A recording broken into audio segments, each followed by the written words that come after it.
It's the Bennington Show. Live. That was from the period of funny band names.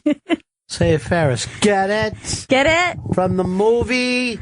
I think I actually bought that CD because of the title. I mean, like, because of the band name. I knew nothing about them, but I was like, that's hilarious. Well, you were already in the ska section. Yes, I was scoping skas. That's when scope meant something different. Well, what does scope mean then? Check it out? Yeah, just checking out. And now it means checking in. Checking to in. your Periscope. Scope, bro. Scope, bro. Sup, Scope Bros. Matter of fact, Chris Stanley is finding himself once again in the center of the Scope world. As you broke a couple big stories last night with Big Jay Okerson and Dan Soder. Congratulations, Scope. Thank you very much. Because these guys they feel safe with me, so they'll throw out exclusives all the time. I don't know. I didn't even see them look at you, and a couple of times I saw them wander off, and then finally, when you were passing the vape, everything was okay. Dan Soder definitely did leave the shot for a good 5 minutes, when I had to wrangle him back in. And then Soder was shocked how many people, because his friends do it, and there's 8 people on there. Well, he's on Smoking with Chris, #1 Periscope show on Periscope. Well, I don't know if it's the #1 show on Periscope. I know Vice.com pays a lot of attention to you, though. Love me. They love me over You're there. budding. It's hashtag Bennington on the Twitter tweets, and our brand new phone number, 844 Rock God, 844 Rock God. All happening in a big, big way. People are being alerted now that they're coming to our Thanksgiving show next week, which is going to be just fantastic. And it occurred to me, we need to prepare what that Thanksgiving show is, rather than, hey, everyone is here, which also works, by the way. Yeah, it's fun, you know? I was actually thinking this as I was putting it together. Hey, no one even says this has to be on the air. We could just be wandering around eating turkey with people. Doing the occasional scope. Oh, plenty of scopes. And I got my selfie stick in the mail from Brian Smith today. And what else came in the mail? And one very special mom for one Gail Bennington. What? Are you kidding me? And what else came in the mail today? Oh, my God. And Mike Zito's new CD. So, as we yell at you yesterday, you start to get everything at the same time. I called down to the mailroom, and they just had a bunch of shit for us that they never delivered. Yes, that's why you need to mail down to call down to them. What's the name of Mike Zito's CD? It's Mike Zito in the Wheel. Keep coming back. Mike Zito is so great. He's the man. He is indeed the man. And thanks to Brian Smith for the selfie stick. This one's pretty nice, actually. I'm going to be testing this out later. Oh, God, that mom is ridiculous. It's the exact opposite of beautiful. That's literally trash. There's a nice cowbell on now, it. does it have the name of the... Oh, look what it says for the name of the school. Chichester. Oh, my God, Chichester. So this is what the mums would look like if people in PA were nuts. This is exactly what it would be. Yeah. This is incredible. I can't even believe it's real. Well, go ahead and believe it, because it's an actual mum. It's right there. It's right there for you. So who's going to be in charge of calling the mailroom occasionally and saying, we have mail even when we don't know that we do? Kashmir will be calling the mailroom every afternoon, because that's when all the mail comes in at that time. So every afternoon, Kashmir will be in charge of contacting them and getting those guys into shape. Now, I want Kashmir to come look at the mum. Tell him to come on over here, because I trust him on his fashion sense. And let's face it, Gail's just too kind. Because that thing looks ridiculous to me. They're the craziest things. So he made that, huh? Well, I don't know. Yes, they don't sell something like that. They do. That says Chichester on it. All right. Now, you know fashion. This is meant to be worn. Now, I'll tell you how this... Around your neck. It's like a prom thing, but it's homecoming dance. And you pin it, or maybe you pin it like this. Yeah. And they do this in Texas.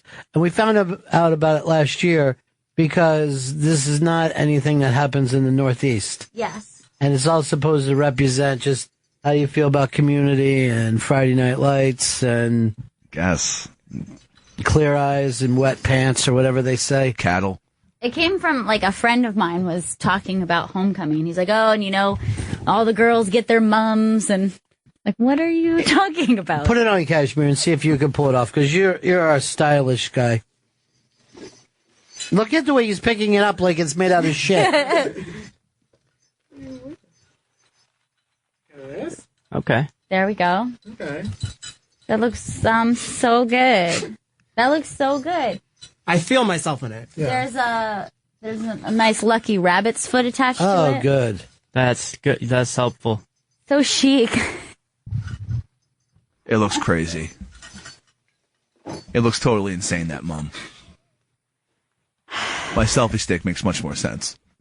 What's scarier, that mum or that shark video that's up on the iBank?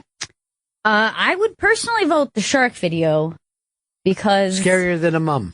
scarier than a mom. Now, first of all, I can't feel for this guy because he's in a shark cage looking for sharks.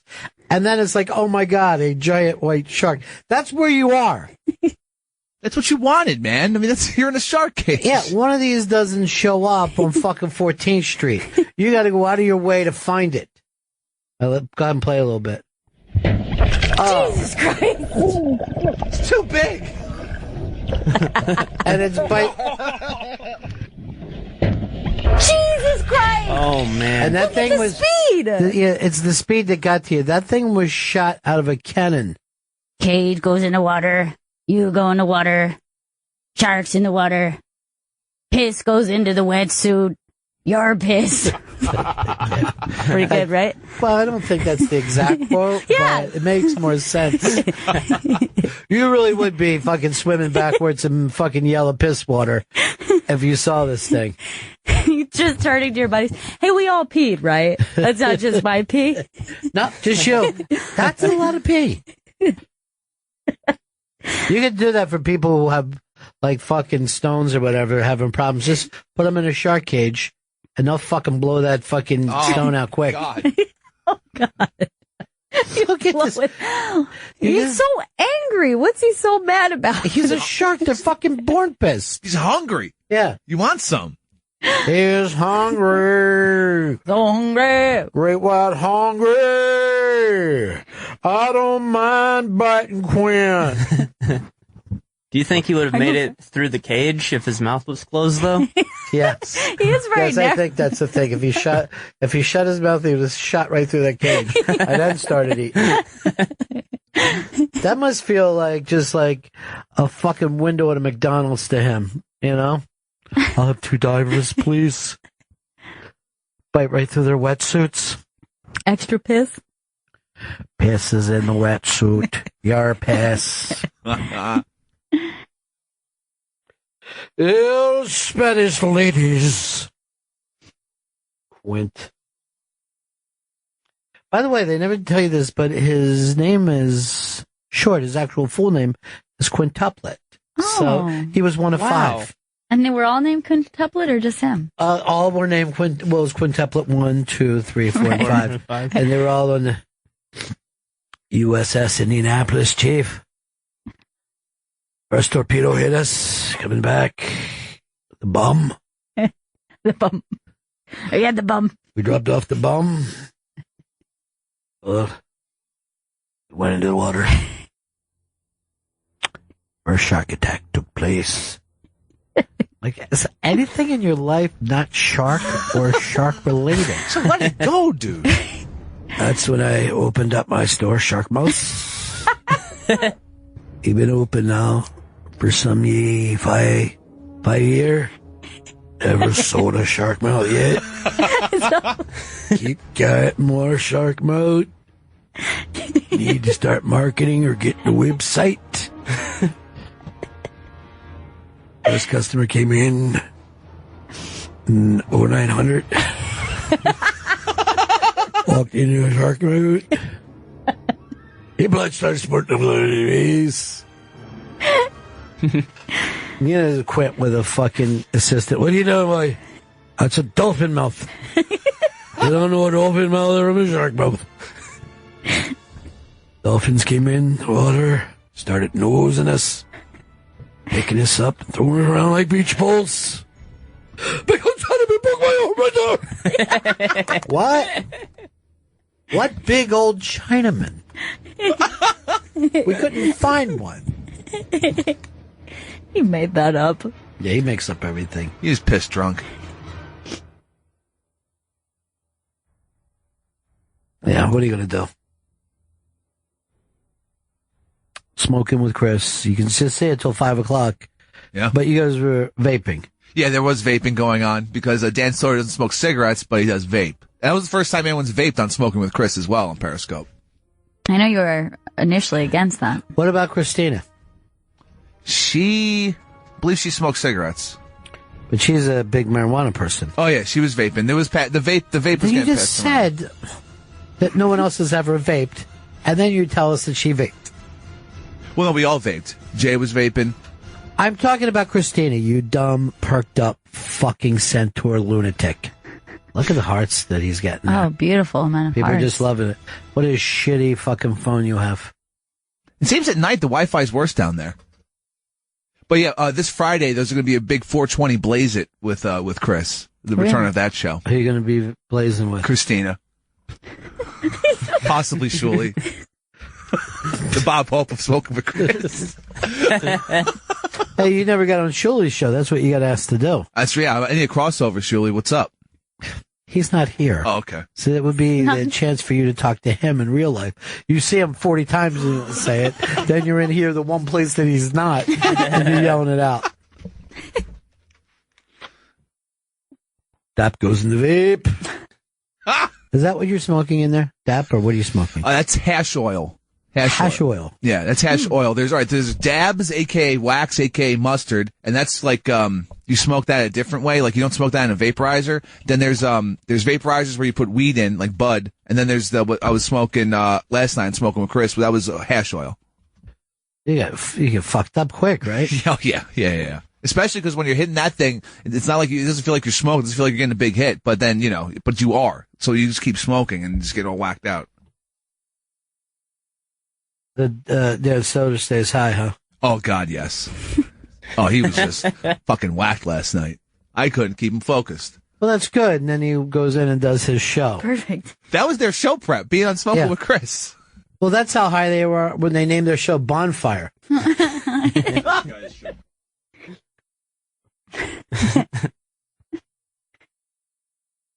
I got something for you in the sea that instead of being awful is adorable. Go over and check out the video, Seal Rides a Whale. First of all, you'll never stop watching this. I already like the sound of it. Yeah. Because a seal is really just a fucking legless dog. Oh, yeah. Water dogs, for sure. Dirty water dogs. Look at this. So, a seal's out there. Give us a little volume, too, because the people love it. Look at it. Oh, my God. He's so cute. Oh, shit! Seriously, would this be the cutest fucking Pixar movie ever done? They have to do it. They got to option that from that whale. Seal goes on the whale goes in the water, our. Yes, I said Indianapolis, Chief. That's adorable. That's the cutest thing ever. Who rides the whale, Chief? You, chum. Is that so fucking cute? And he's just doing it on purpose. Like, I could get up on top of this whale. You could see, like, when the way he, like, dove down. Like, he was doing it for fun. Those fucking seals are so slick. You know what I mean? They're, like, when you touch them, you just slide off of them immediately. Yeah, they're, like, kind of like a wetsuit. Like, the way they're feel. literally a wetsuit. That's a good point. They should be called seal suits. I would love to get a nice water dog for myself. I would love to be on the top of a whale, but with the harpoon and the fucking rope tied around me. And then my arm is going, you guys don't know whether I'm saying come on or whether my arms is flipping around. Took down 3 barrels. Never saw this before, Uber. Show me what this gauge here says. I can't be fucking around out here. I gotta sell shark mouths. I got 63,000 shark mouths. Not one of them moving. I can't give them away. Why? It's like I'm a hoarder, you know? I need to go on one of those TV shows. We all try to bring it on there. I don't like this. What?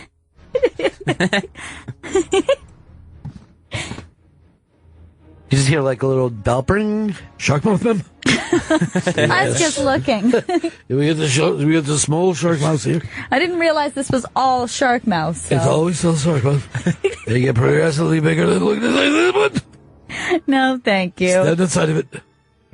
I'll take your picture. Well, here's my card. 24 hours a day if you need a shark mouth. Wow. It's a small shop, but I'm packed. Do you sleep? You think there'd be a bigger market for it? Hooper! Take the lady out. Take the shark mouth. Put it in the trunk of her car. Okay. Good boy, Hooper. Good lad. Then, he was actually one of the great all-time actors. He was part of that thing, those British actors that just got drunk for 4 decades. Those hardcore guys, man, they were awesome. Yeah, they were all awesome till you see them when they're 50 and they look like they're 180. The dude who played the original Dumbledore was also like that. He was in that group where they were just maniac alcoholics. The original Dumbledore, he says. Your fucking ability to know anything. Like the real life Dumbledore? The OD? He's not talking about Richard Harris, is he? Yep, Richard Harris. You fucking idiot. He's one of the greatest actors ever. Because I don't know the Dumbledores. And I'm sitting here thinking... You know, original Dumbledore. You're a moron. You're a moron. Thank you. Richard Harris was in that bad Tarzan movie with Bo Derek, and he was just walking around in a night shirt. It was all wet at the bottom. Where's my cannon? This was no fucking reason for this entire movie, let alone the craziness of this scene. Look who it is, Hard Rock Johnny. I thought I was going to have to go buy Seal's famous pants for riding a whale, that I realized it was an animal. Sorry. Do you know, yesterday, it's funny enough you bring this up, we're walking down the hall, here comes Seal in the other direction. Yep. Tall, attractive. Very attractive. Seal. He's one of my favorites. He's a really good dude. Yeah. And can I tell you want a quick Seal story? I may have one. If you've got 2, I'd like to hear both of them. I'll give you one and leave you hanging for the other. So he played here. It was the Did he do 2 crazy? days before. It was That sounds so 2 good. days before the Giants played the Patriots in the first Super Bowl, and I was wearing a Giants hat, and he started making fun of me. And he said he would call me at the end of the game, and I had 2 voicemails. Halftime and after the game, both from Seal, congratulating me on the Giants beating the Patriots because he's a gigantic Patriot fan. It's one of the strangest voicemails I've ever gotten. Well, you should have called him back and congratulated him for putting his penis in Heidi Klum. Anyone should be congratulated on that. It's him. Yeah, well, he did marry her, you know. And she dumped him. She did? Was it her move? I think so. I think she said. I never know enough about the gossip. Gossip. I did hear some Kardashian gossip, though, that they were freaking out when that missile went over, and they were tweeting shit like UFOs are real. They're right for once. Yeah, for once in their life, they were 100% right. Or she actually said, I don't know, I think it might have been Chloe, but she said, by tonight, I will blow an alien. Mark my words. Hashtag mark my words. So Seal is your all-time favorite performer? I wouldn't say that, but he's... All right, without asking, we'll have him do it. Let's all try to guess who Johnny's all-time favorite rock god is. All right, Joey, you get to go first. Freddie Mercury. Gail? Keith Richards. Eric Clapton. I'm going to say, since he's from New Jersey, Bruce Springsteen and his E Street Band. Ding, ding, ding, ding, ding, ding, ding. Oh! Now, this will be a little thing. Anyone from New Jersey, just say that. And the chances are 99% you're right. Good I point. do have another one that runs like a very close second, almost tied. All right. Is it Bon Jovi? No. Prince. So this is somebody outside of New Jersey. Yes, yeah. It's someone who Really? actually isn't from New Jersey. Total PA? opposite coast. Oh, staying in this, because I had you pick for a British guy. Me too. And it's a band, so it's... A band from California. I didn't say California. I just said opposite coast. I got it. I Opposite think I know coast who is it is, California. too. Who is it? Eddie Vedder? Pearl Jam, yeah. Good. Ding, ding, ding. They are my second. Maybe tied with Bruce almost. You and Opie could have been scoping them together the other night. I watched that, actually. I saw that. You, Mike Kaka, everybody I know was on that scope. All the Pearl Jam fans. And they've got plenty. They've got over 200 fans around the world. That's amazing. I know, it's And they're crazy. loyal, too. They go everywhere. They go to every single show. Every show. Yeah, and then they make fun of people who weren't at every single show. I think I've seen them like 6 or 7 times live. Same show, no matter what, same song. Now, you know, I've grown to not like him, though, because Eddie Vedder just likes to complain. He drinks wine and then complains on stage about politics and just gets too runny on with the mouth. Well, I always laugh when people hate the politics of the people they like. I was like, what's with Springsteen and his left-wing bullshit? Like, listen to the songs. He's very left-wing. Well, yeah, but I don't want to hear him talk about it. Sing about it's fine, but talk about it, I don't want to hear your rantings on stage during a show. Just sing. That's what we paid for. I feel the same way when I go see Louis C.K. or Bill Burr. I'm like, wow, when is this guy going to shut up and rock a little? Regular chatterbox. By the way, Burr is going to be in that rock show that all the comics are doing. And this, of course, if you were watching Chris's Scope last night, Big J is singing Weezer. Hell yeah. Saying Ain't So is the song. It's the goddamn comedy jam. That's the show. People love it. When we were up in Montreal, it was sold out in seconds. Everyone's going nuts. I say you should do Surf Wax America, but you can watch that in the Scope. Johnny, you know we've got over, for the gig that we're doing with you, we've got 6 times more people wanting to come than we had seats. Really? Yeah. So we might figured, have to do settings, different seatings. Yeah, what we'll do is do it for 6 nights. No. Perfect. That's okay with you, right, Johnny? A fortnight. We'll do a fortnight of A shows. fortnight. Anybody want me to bring in a shark mouth? No, you don't need any. You got a lot? You need them? No. What are we supposed to do with them? Hang 'em up. You hang them up and look at them into the deep. Think of the briny deep. Oh, it's briny down there. USS Indianapolis. Back with a bomb, the bomb. Not a small bomb. On the war. Started slapping at the water. Started shaking hysterically. Suddenly, Sharkmouth got the feeling he is surrounded by more sharks. More sharks. More sharks. Johnny, we're going to put together a program when we come to your place, too. You sing, right? Yeah, I'd sing and dance. Good. I'm a double threat. Good. Not a triple. Can't act. Can't act. Isn't that odd? It's weird. It's usually the one that people can do. That's the Or at easy least one. it's easy to claim. Yeah. I would like to change the name acting to pretending. And I am pretending in a new film. And, you know, I saw Sarah Silverman, I think she was on Charlie Rose, and they were talking about the braveness of her pretending, instead of being funny, pretending that she was an addict. I'm like, is that brave? You know? It's a job, though, you know? I mean, I see people pretend to murder people. Why is that any worse? Yeah. I think she took her pants off in it. Oh, okay, that is pretty brave. Nice. That is Cool. brave.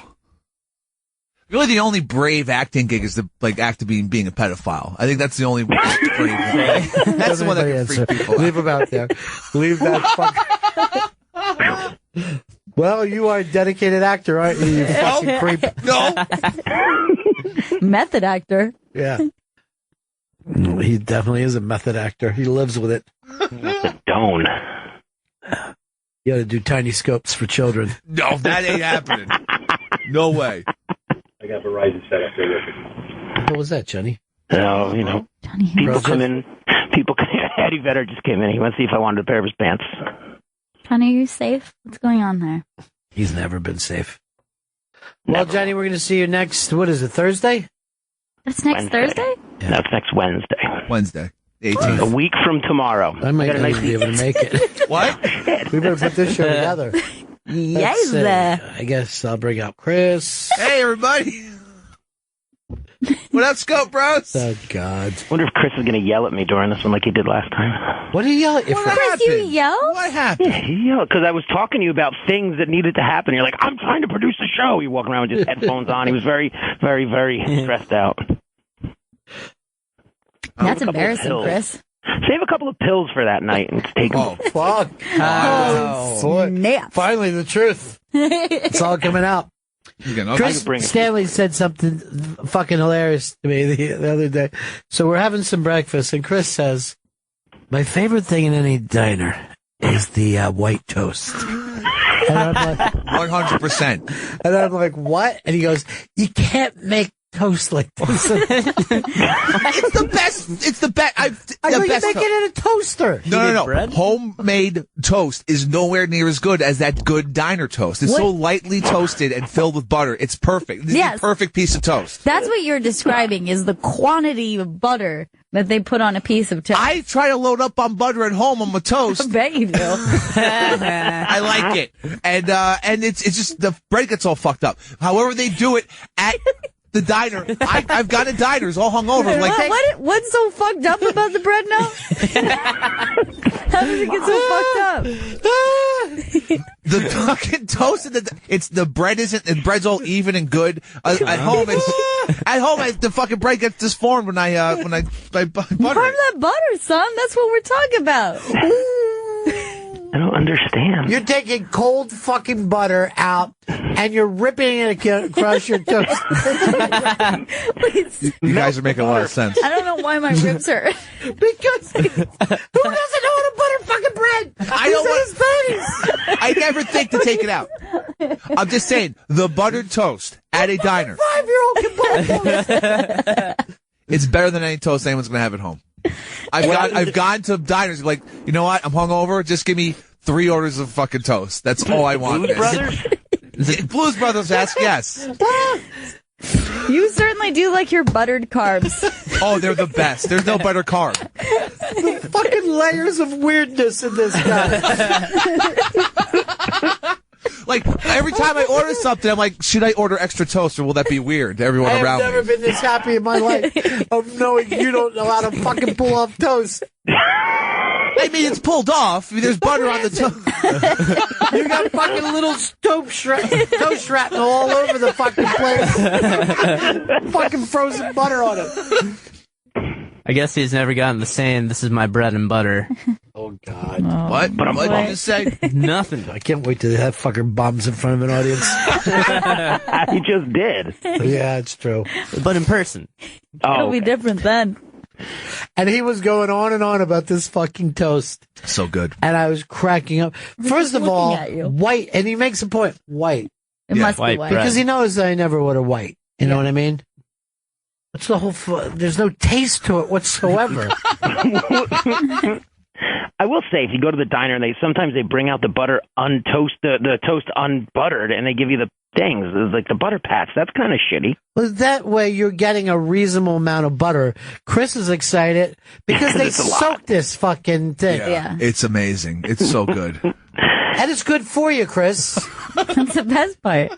Chris, A you know guy how with you your can, hypertension should be eating just fucking soaked. But you're like a lobster tail. Why? Yeah. Go in the back, put your T-shirt in it. You guys have any of this T-shirt? It's delicious. All right, G-Man wants to give you the perfect way of making toast. Cool. Which I didn't even know people concern themselves with. I do. Needed assistance. Yeah. Hey, G-Man. What's up on it? Hey, man. Hey, Pepper, I got your magic ingredient, all right? Okay. What you do, take your white bread, you butter it first, then you drop it in the toaster. Like the dripping butter juice won't that's start great a fire. for your toaster. Yeah, that sounds like a bad idea. Butter juice. That's a complete fucking lie. I just wanted to see if this moron would fucking butter toast in the toaster. Hey, G-Man, looks like I saw through your ruse. Nice. Your what? Yeah. His You've done ruse. it again, Sherlock. Oh, God, that's the funniest shit in the world to me. Good stuff. Love me some buttered toast. All right, Johnny, we may see you next Wednesday or Wednesday or two Thursday, after whichever day it is. Do I need to have some buttered toast ready for? Yeah, it'd be great. Please do. Yes. Not He'll even a love it. roll, fucking pumpernickel. Just what? And he goes like this. white. Nothing better than white. Because you just can't make it like this at home. I can. Any I child, wanted to. any child can fucking buttered toast. All right, Johnny. Talk to you later, buddy. Later, kids. What a fucking dunce. Been struggling with this for years. Always just disappointed when I make toast at home. You must be just disappointed being in that apartment. Pretty kind of, until I have to pay rent. And it's like, hey, this is all worth it. What does he say? I don't know. Why is he so weird and dumb? I can't even think about him most of the time. Just don't. I get uncomfortable. I just get stone uncomfortable. Mike's saying, you need to get a butter dish. Okay. And leave it on that counter so it's nice and soft. Butter does not belong in the fridge. Huh. Yeah, but I'm sure he only attempts to eat at home once every 3 months anyway. On a rare weekend, I'm like, I'm going to make myself some toast. Let's see how it goes this time. Tim really says treat yourself. He uses 3-week-old bread at home. Occasionally. So I feel personally that food can last longer than the expiration date says. So. Oh, boy. Okay. This guy is saying he's still laughing at Big J with his line of "born with his arms on the inside of his body." That was funny. Queen Elizabeth said centaurs have been known to strap on a feed bag full of lightly buttered white toast from time to time. Delicious snack. Oh, God, that's fucking funny, man. That fucking killed me. I like the idea that you're stopping yourself from following your bliss and you just want to be ordering multiple orders. Yeah. It's You don't want to be judged. I have to stop myself from ordering more bread at a diner. Well, Tom Kenny has shown us all the things that our 844 Rock God actually can do. Fucking hilarious. Let's see what.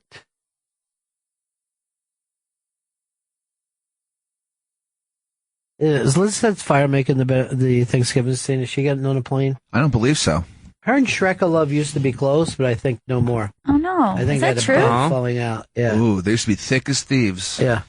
I think one of them called the other one a bitch. Oh, and then that one came back with hoe. And then the first one said, "I'd rather be a bitch than a hoe, you hoe." Worst thing you can call a woman. That is ugly. Worst thing ever. Hurts so much. Well, I hope they make up.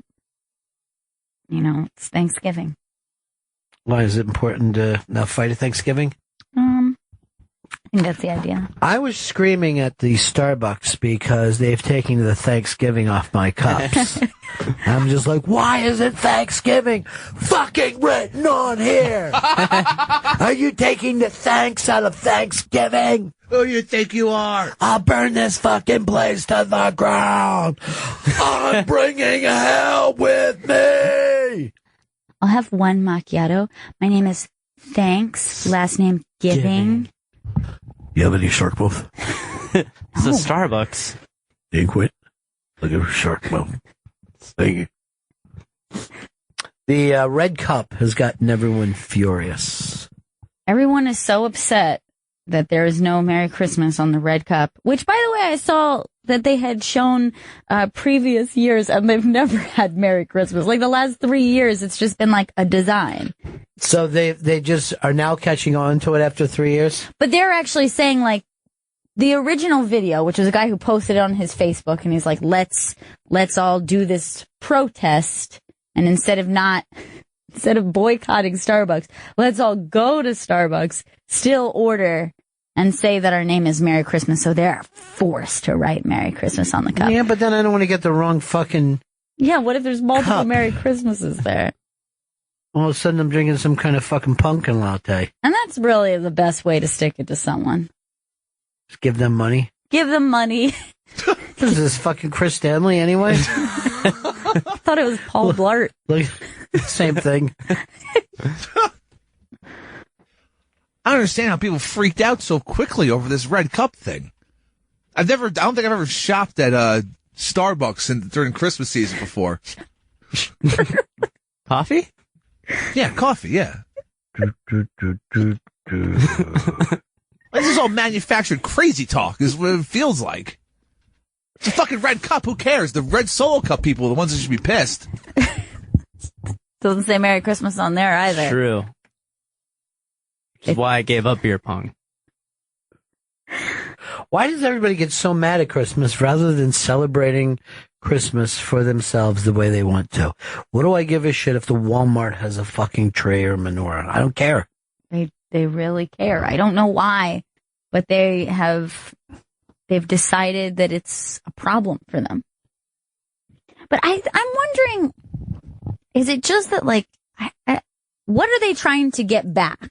Like, what was this time where everything was Merry Christmas? To me, Christmas used to be more so a family holiday, and we created the idea of Christmas, Thanksgiving as being a corporate, go shopping, buy lots of stuff.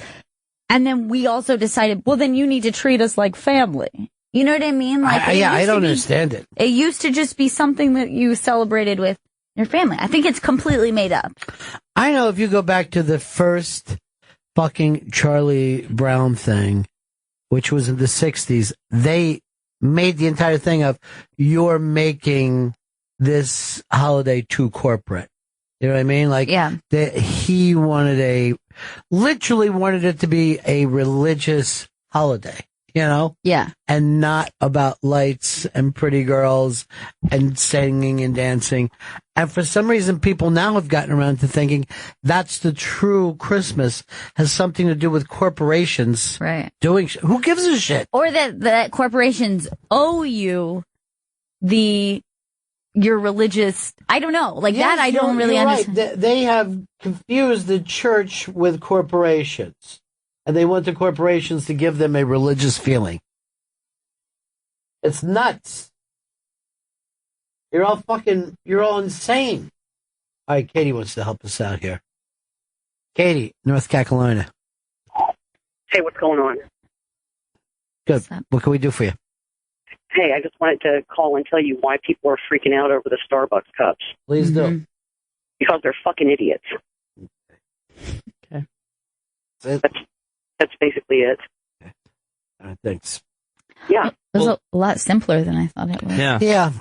The reason why is because they used to have snowflakes and like reindeers and Christmas trees on there, which they've gotten rid of this year.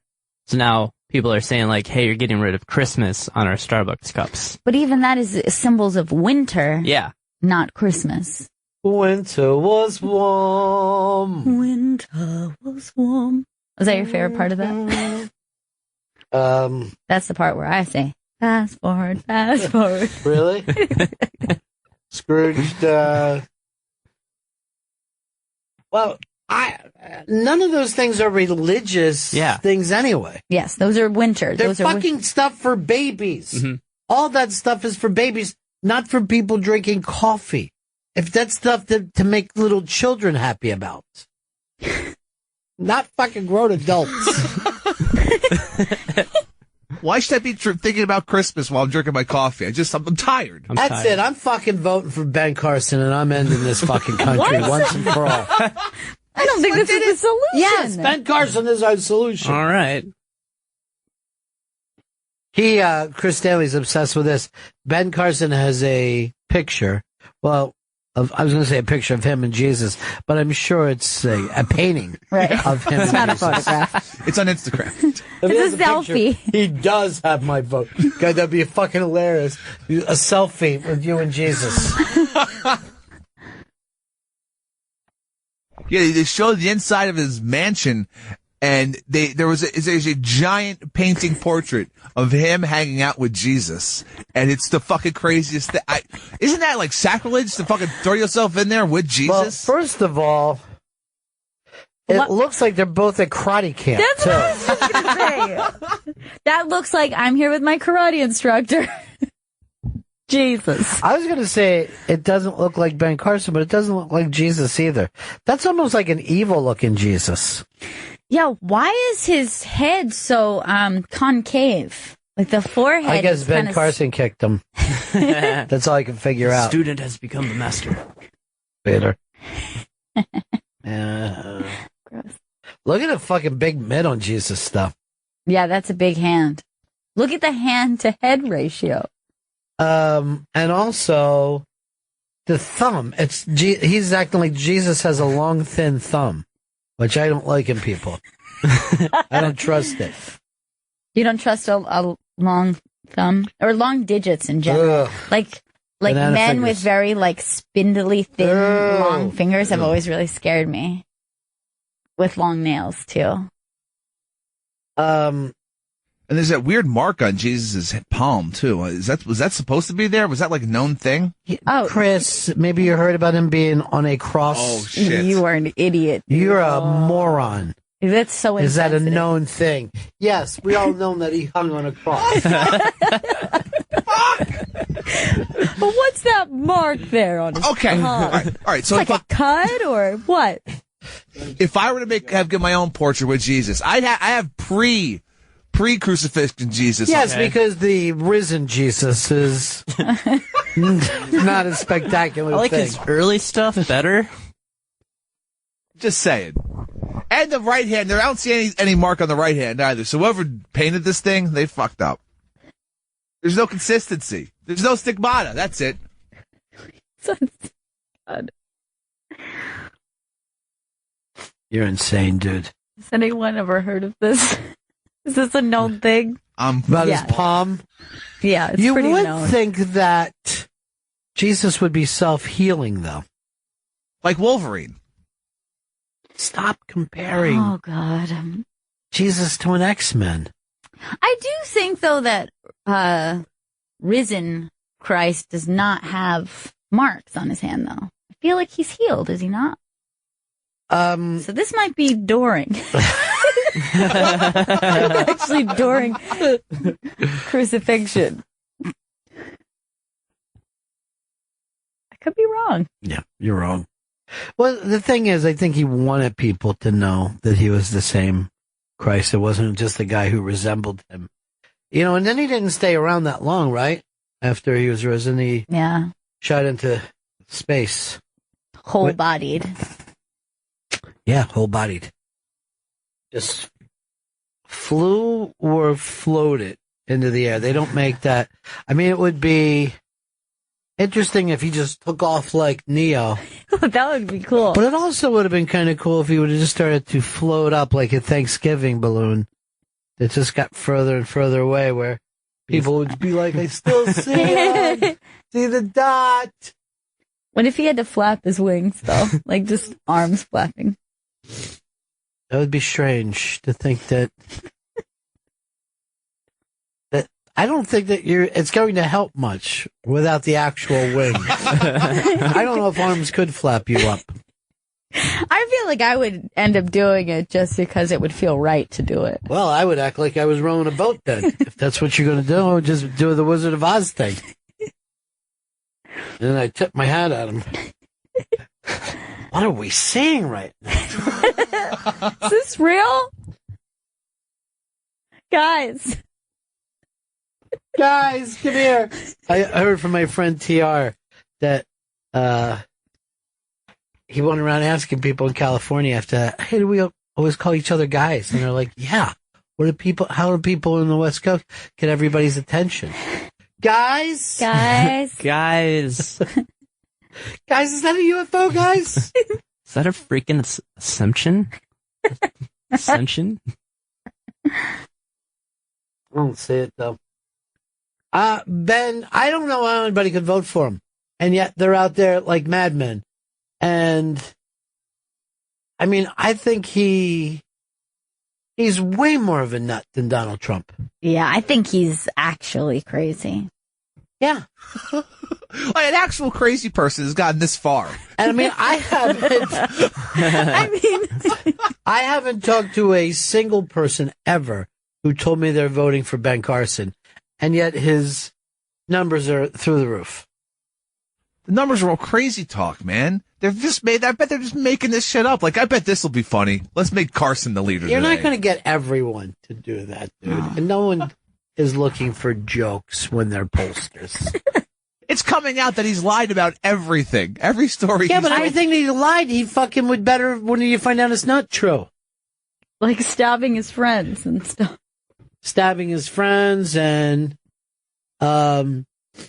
I think he claimed he was in the car when the guy killed John Lennon. That he gave Mark David Chapman a ride there.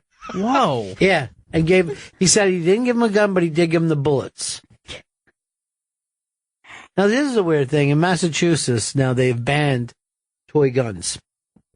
But you can have a real gun. But you could go to jail for having a toy gun. So I'm like, well, why can't we start registering toy guns? You know? That makes sense. Have a 3-day waiting period. Just a proper security check. How sane is this child? Scott in Indiana. Yeah. I think the big problem is the cup itself really isn't that big of a deal, but it's everything keeps getting bastardized when it comes to Christianity. Everyone keeps getting laughed at, pointed at, whatever. You're stupid, it's dumb. And most of the country doesn't live in New York. Most of the country still strongly believes in Jesus Christ and God. And none of this stuff, first of all, Scott, none of that stuff has to do with Christianity that's on the cups. Not one thing. But it's a slight representation. You know what I'm saying? No. Here's what it is. You're feeling the Christmas trees, the Christmas time. But I want you to understand something when you're talking about bastardization. Those are all Wiccan symbols, right? Non-Christian religion symbols that got stuck on your religion. So if you truly cared about Christ and celebrating the time of the year with Christ, you would not be using lights, which are a Wiccan symbol, the tree, which is a Wiccan symbol. You would care about Christ.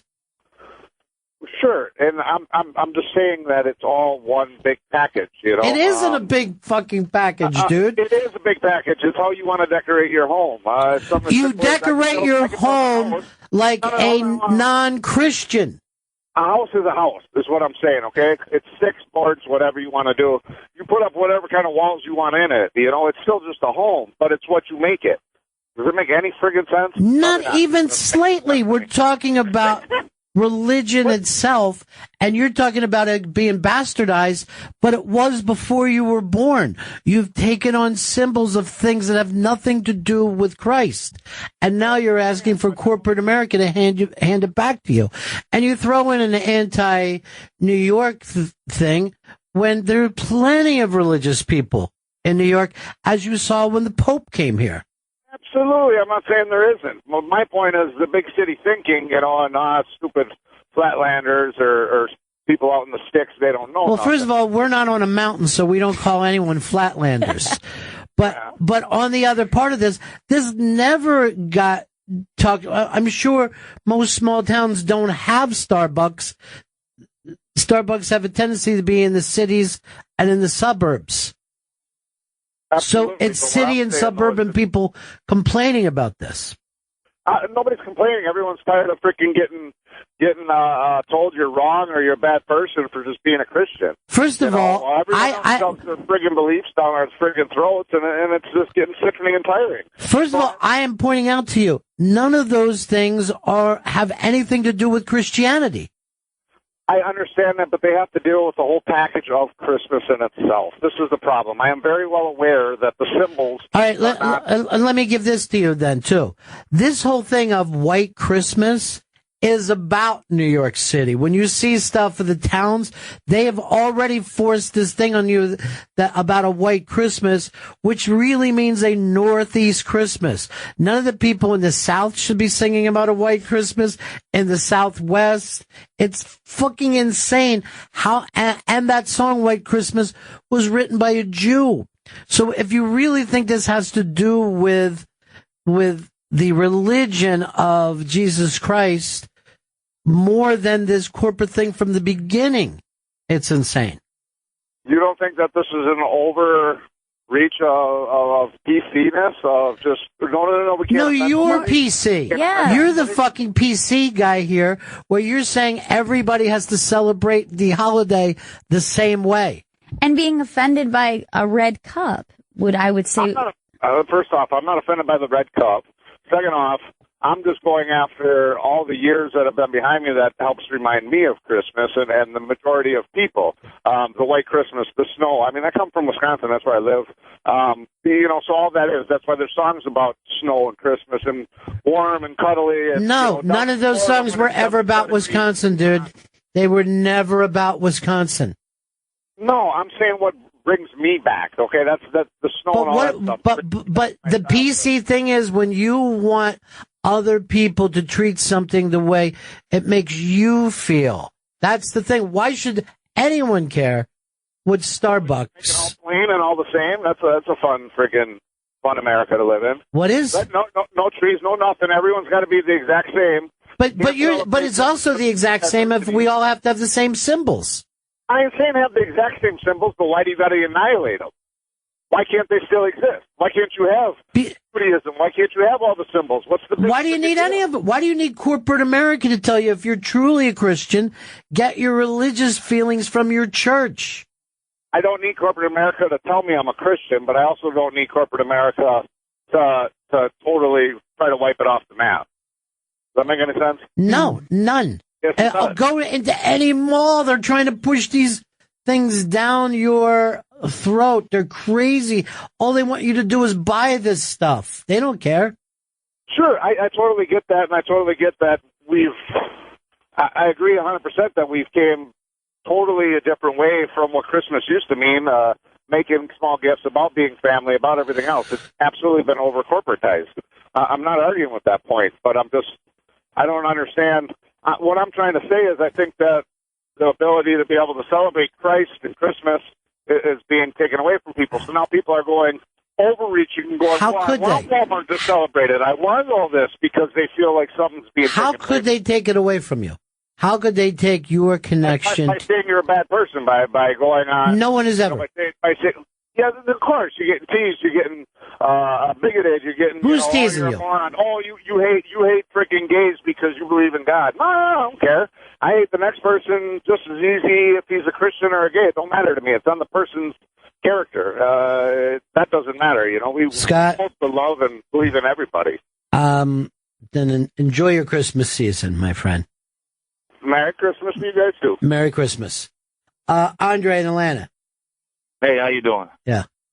What's up? I just wanted to say real quick, I just tuned into your show, and I definitely appreciate the ideas that you're putting out there and letting people know that there are a lot of paganistic rituals that were put into Christianity, like you said, well before we were born. And I think it's crazy that people who are Christian or call themselves heavily into it, they rationalize when they're faced with the facts that certain things that they do in order to celebrate certain holidays are things that they shouldn't be doing. And I think it's just kind of weird for them to be truth seekers, not to really take on the truth when it's placed in front of them. I mean, look, even down to the Yule log. That was a pagan thing. The Christmas tree, the lights, and the thing is, the early Christians were kind of brilliant marketers, where there were other celebrations going on. They would come and say, oh, it's also a Christian day today. Right. So while you're doing that, here is some Christian things. And as the years went along, they started to meld them together. But to act like Christ had a Christmas tree is insane. You know what I mean? Right. He had nothing to do with that.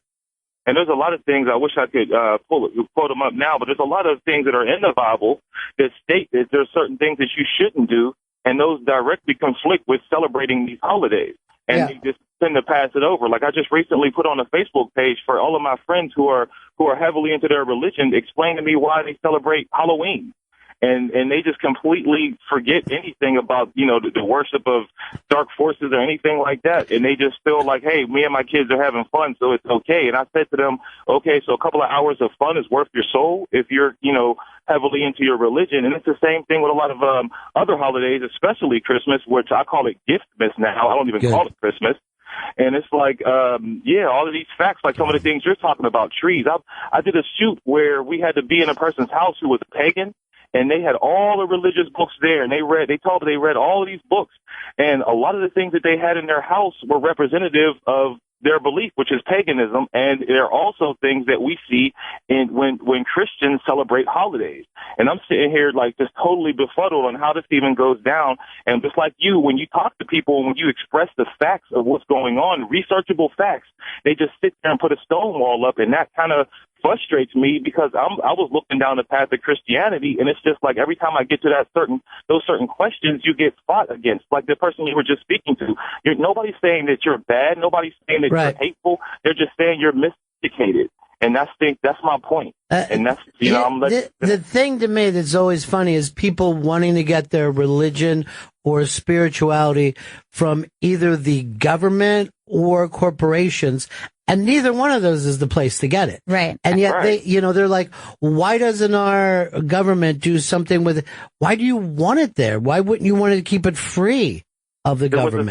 There was a such thing called division of church and state. And now, I would only imagine that means division of church and state.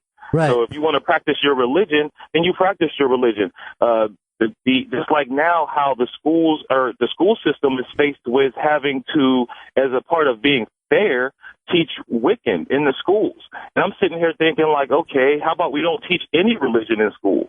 And we just teach math, science, and reading and things like that. Yeah, the thing about the separation of church and state was to protect the church.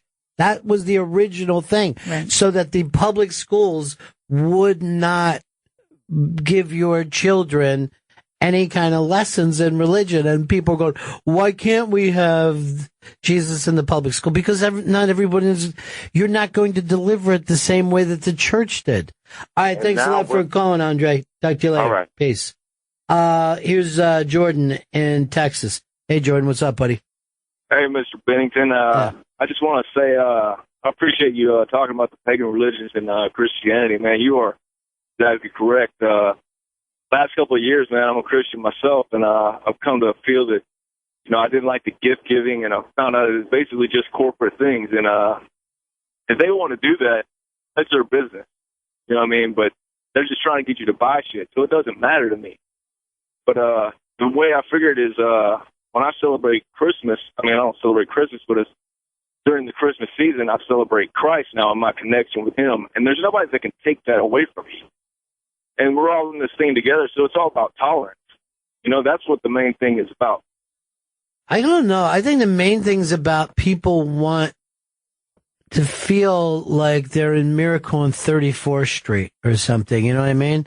It's just like the same way the guy who brought up Halloween, that people got mad that Halloween isn't in the school.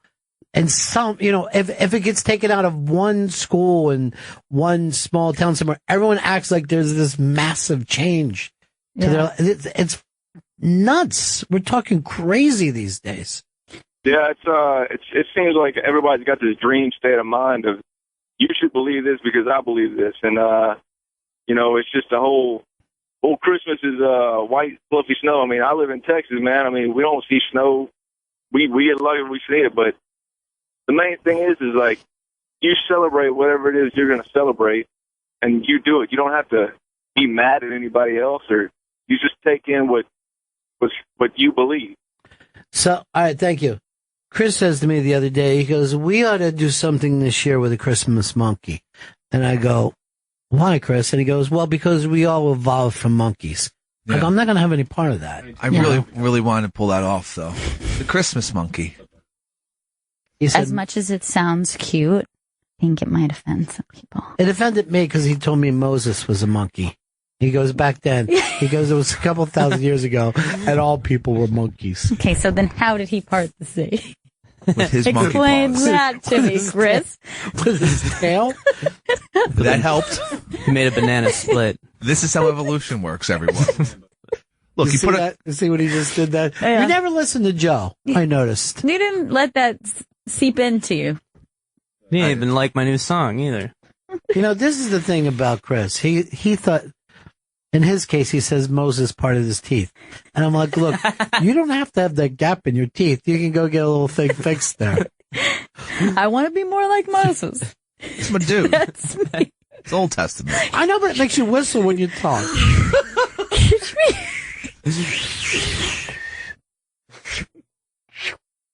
I don't know, maybe Chris is right. Maybe we should go back to our old pagan monkey ways. Maybe we should put monkeys in the Starbucks. Oh, that'd be awesome. Not even sanitary. And it just write on it, this is your grandmother. A fucking monkey. Merry Monkey Miss. Deal with it. Banana flavored. Nothing but bananas for everybody. But yeah, like Chris is going like this. And he said to me, he goes, did Barabbas live in a tree? And I go, why would Barabbas be in a tree? And Chris says, he's a monkey, right? That's what the Bible's about. Monkeys evolving, eventually. I mean, they were monkeys in the Bible. But those are, let's say, call them adventures. This would be you with kids. And then he took his tail.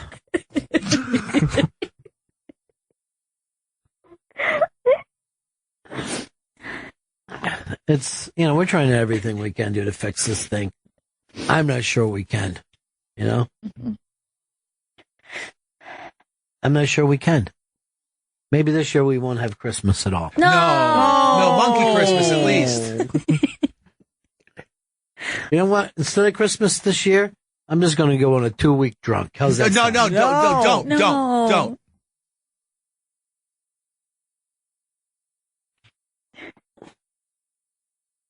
Sherry in Florida. Hi there.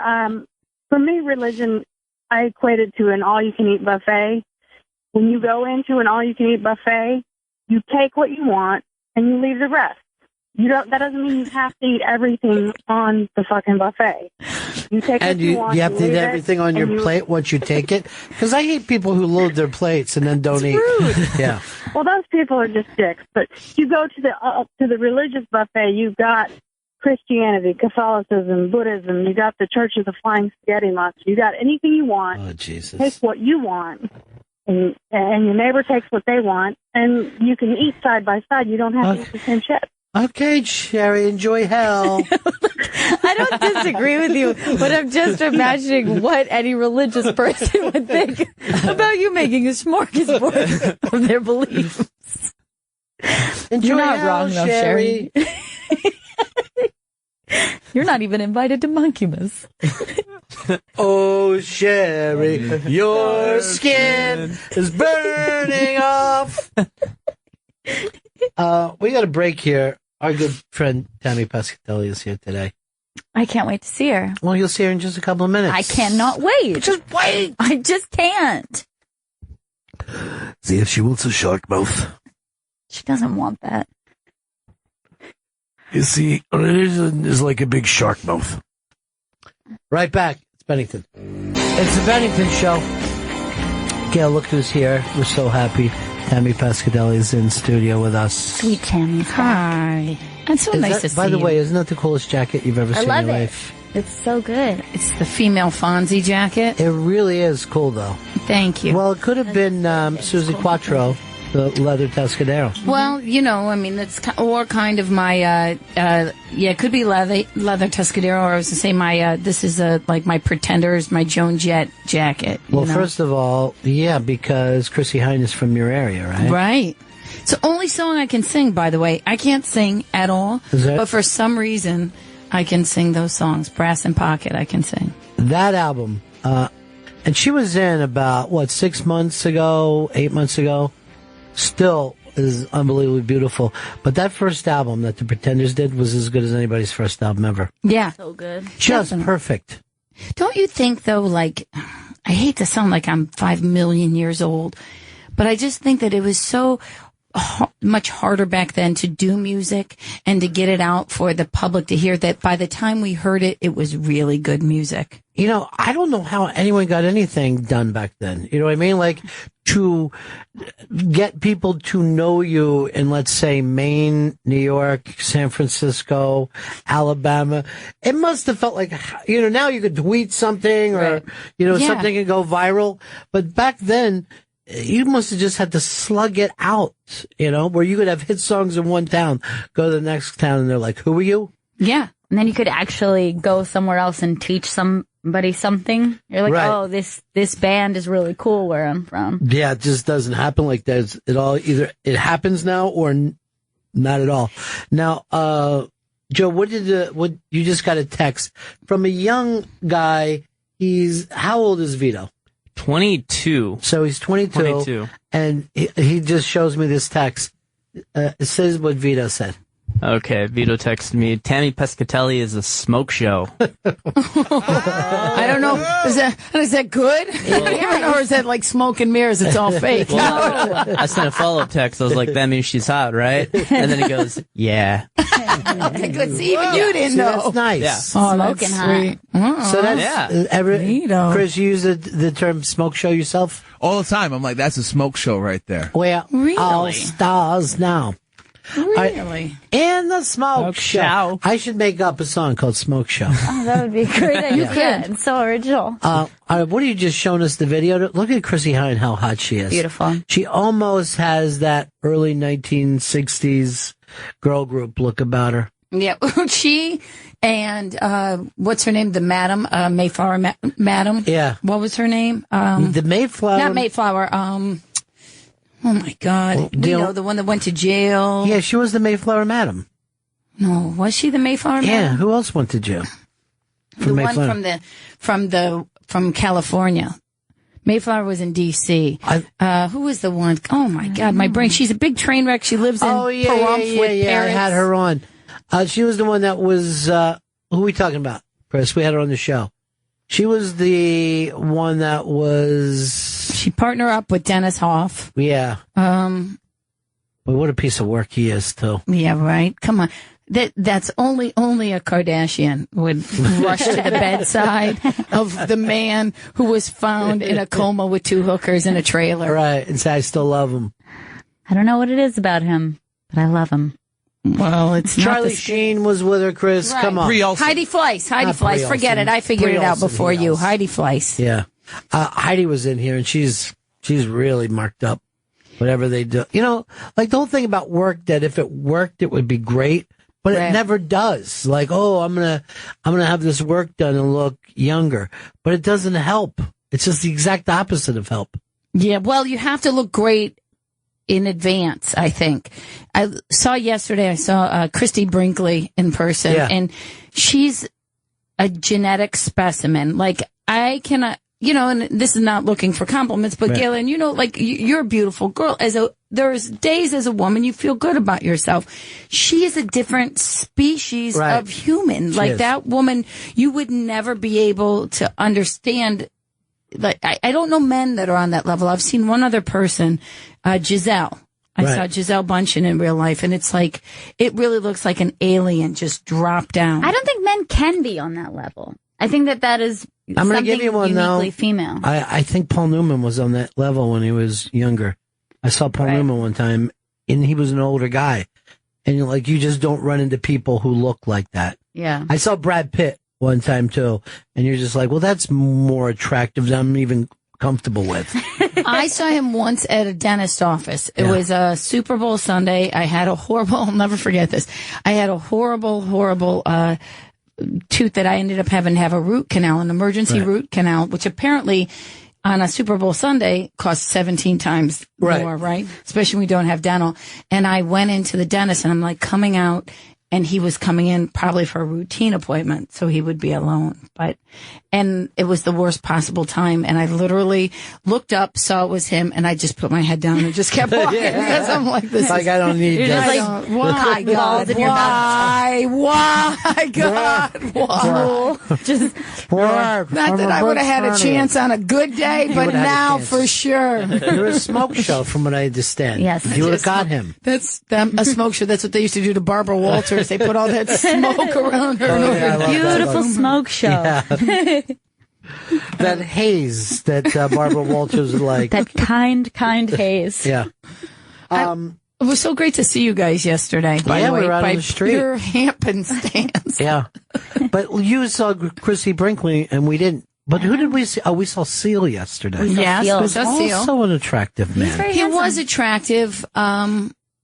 Yeah, Much he was taller than I expected. Very tall. Really big guy. But, I thought he would be tall because Heidi Klum is pretty tall. So I didn't even know that. No? Well, she'd have to be. Supermodels. Yeah. They're always. There's no short supermodels? No. Not allowed. Not for real. On Instagram, yes. But in real life, not so much. I get confused with supermodel and a bathing suit model. Like, I'll know who a bathing suit model is, but the supermodels, I never know them. You know what I mean? Like a runway model. Yeah. Like, the only reason why I know who Giselle is that she married a quarterback. But I didn't know who she was before then. You know? Didn't? No. You never saw her ads and stuff? I might have, but I don't pay any attention. And I know some people come up with names. I saw this people were talking about. There's some 14-year-old girl that's on the runways now, and people are saying that she's too young to be doing it. And it's, the fashion industry is vicious. And let's face it, it's run by these mean gay guys that already don't like women and then do stuff to make women feel worse about themselves. Be thinner. I think you should isolate that clip, and I think that's the best advice that you've ever. Bennington on fashion. Yeah. Well, I don't know any. First of all, I don't know any straight men that have any problem with any way that a woman looks. I mean, I see guys with a lot of really big women and they're happy and it doesn't come up. They're walking around the mall and the woman's 3 times bigger than them and they're not they're still happy as shit with it. But they seem to be so vocal about it on the internet. I don't think that they are in life, but I think that straight men. I don't think those are straight guys. I think those are gay guys. I don't know. I beg to differ. Yeah. Because there's probably 7 mean tweets about myself right now, because of the show. But I think that's just the way of attention sometimes. Right. I've often had guys come up to me after, I'll make a joke about my nose or something on stage and then come up and go, hey, yeah, you do got a big schnoz. And then I'll go, okay, yeah, thanks, I know. And they'll go, yeah, well, it's and then they think that's their in. An insult is their in. And I'm like, no, that is not the way you, This is still 3rd grade when you pushed a girl you liked.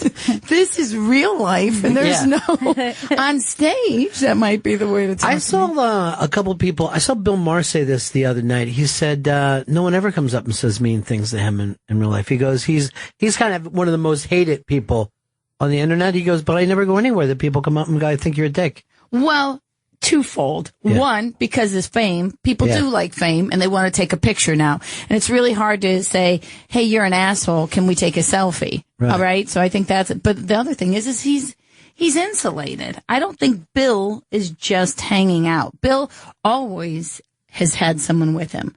There was always 20 years ago, we weren't allowed in the green room because he had his girlfriend or somebody with him. Right. So he's never really alone. That's what you got to do, though. Get yourself in a nice bubble. You know what I mean? Make a nice, comfortable bubble that keeps the rest of the world out. You have some people who will tell you that, hey, everything's going well, right? Yeah. Yeah, totally.